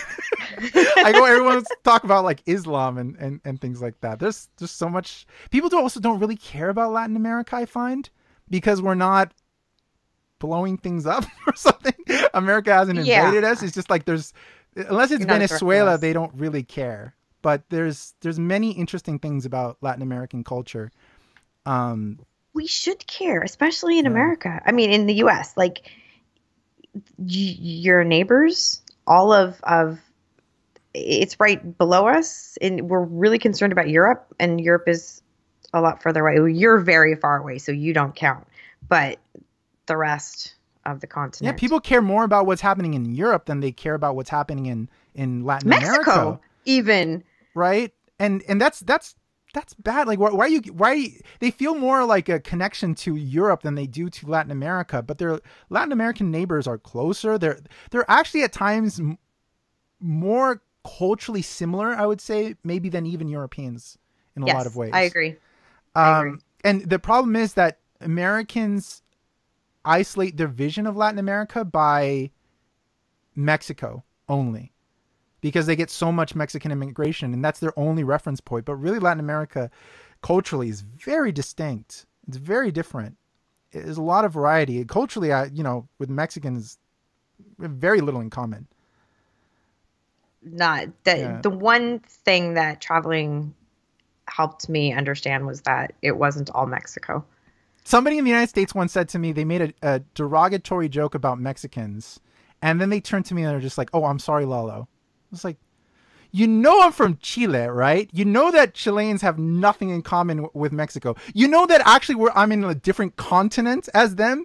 You live like 2 hours from Mexico. I live a 13-hour flight from the country. That's why I'm like, you're so far away. I have nothing to do with Mexicans. Nothing. We both speak Spanish, and that's it. Like, if you make a joke about them, it's not a joke about me. Right? So it's just brown skin in Spanish? Then it's just... I wasn't, like, he thought I'd be offended by the joke. I was more offended that he just made the parallel association that Mexican also means Chilean. That's like people saying Pakistanis are Arabs.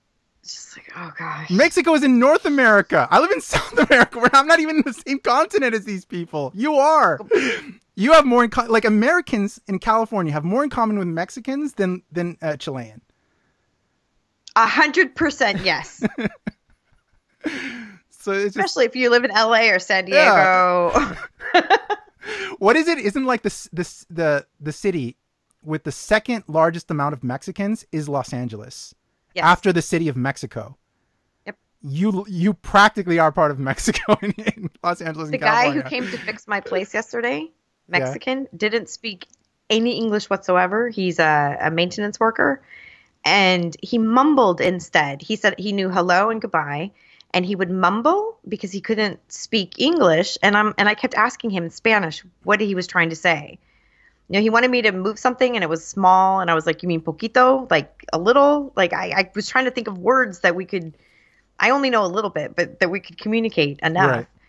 And I didn't get upset. I was talking to my mom, and she was like, "How could they hire someone that doesn't speak English? Oh my gosh!" But I'm like, I didn't even think about the fact that he didn't speak English. I'm so used to it that it's just kind of okay. So we're gonna find some way to communicate. No big deal. But my mother was incensed.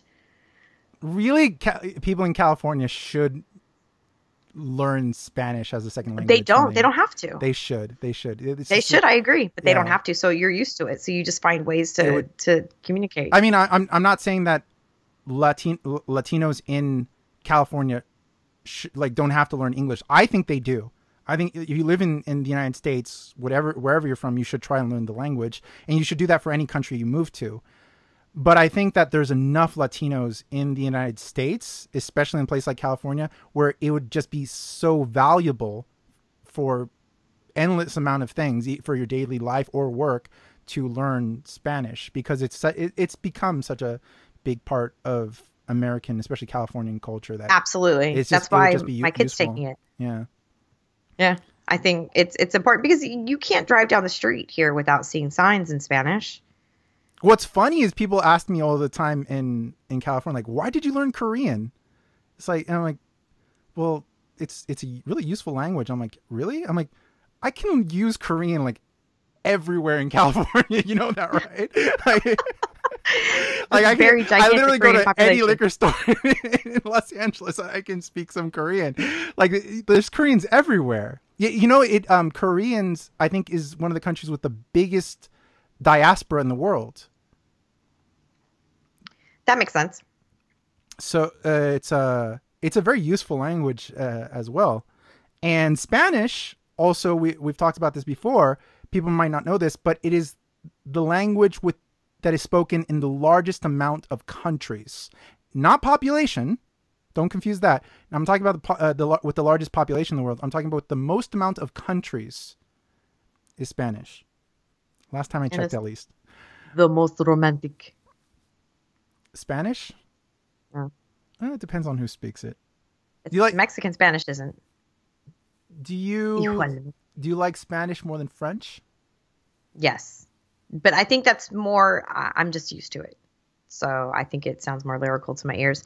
And when I was in France, I spent too much time in Europe, so being in France, I got to know the people speaking French, so I didn't think it was romantic anymore. Yeah, that happens. Same thing with Mexican Spanish. It's not. It doesn't sound romantic. When you're very young and it's like, oh, it's a foreign language. It sounds romantic. It depends on who's speaking it and what they're saying and how they say it. I always like the El Salvadoreños, the way they said it. Find some Colombians and Venezuelans. They speak beautiful.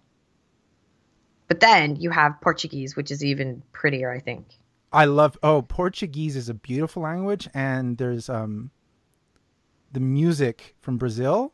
Yes. In Portuguese is gorgeous. Like there's I don't know if you've ever heard of Seu Jorge. He gained some popularity in the United States after he did the soundtrack for A Life Aquatic. Do you remember that movie with Bill Murray? It was I might not have been in the country then. I think it was a Wes Anderson movie. Do you know when it came out? Yeah, it came out 15 years ago, at least, or something. I wasn't. Yeah, I missed. I was out of the country for so long that I missed a lot of the things that I missed all of Bush's presidency. So look this up, and anyone listening who hasn't heard the soundtrack, look it up. It's the soundtrack, and there's the score of the movie, but there's a different soundtrack of a Brazilian singer named Seu Jorge, who. How do you spell it? Yeah, so Seu Jorge is spelled S-E-U and Jorge Jorge.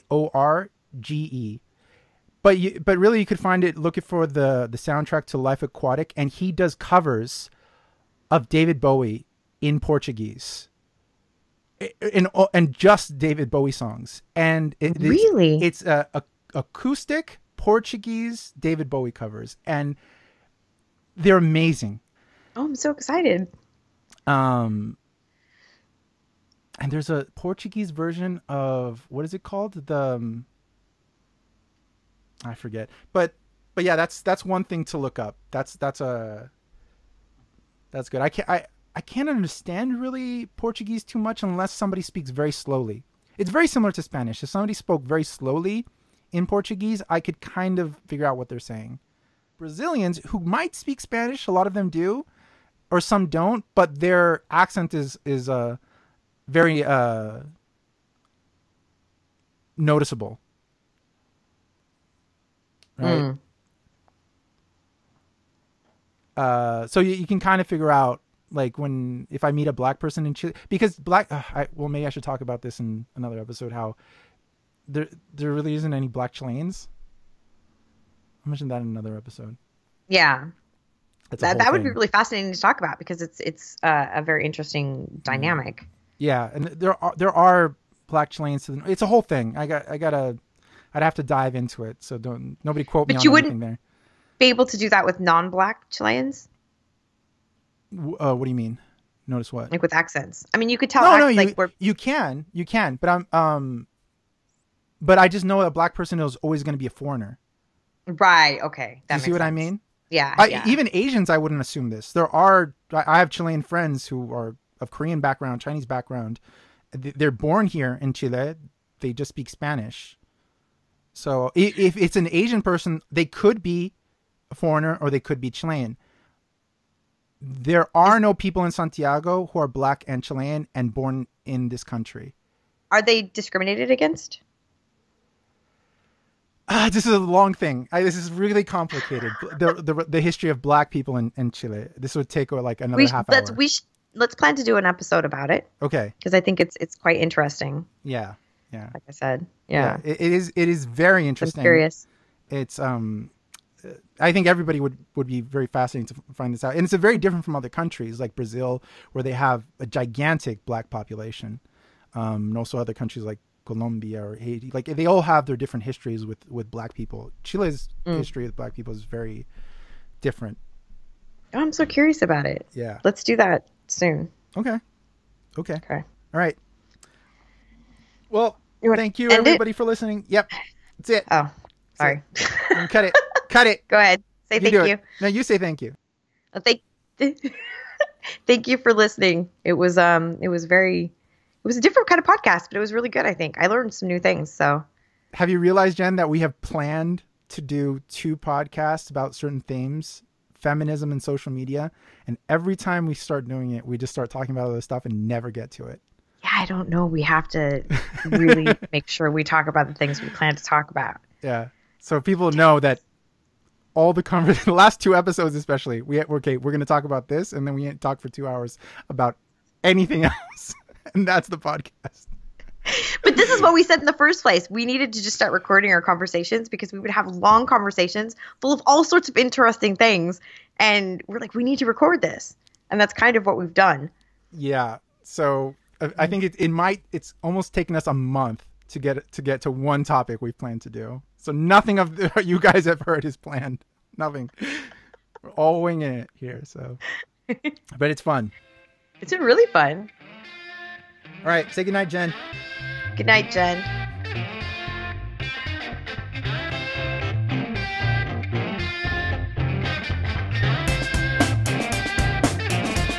I'm gonna demonize biotechnology, 'cause that's my liberal philosophy. Condemn the things that I don't understand. At least I've been on borders in my leftist wonderland. Get out of here, bigots. I don't wanna know ya. I feel your fear of FGM is nothing but Islamophobia. I wanna see labels on those evil GMOs. I think you'll find a real terrorist and them guys at Monsanto. Go, go, go, go, go, go. I'm so liberal. You were just listening to an episode of People of the Podcast. You can check us out on YouTube, SoundCloud, and iTunes. Don't forget to subscribe and stop by our Facebook page and give us a like. You can also follow us on Twitter. Links are in the description. And if you wish to contribute, you can donate to us on Patreon. We have a lot of rewards to come, and with your help, we can make better quality content for you. Thank you for listening.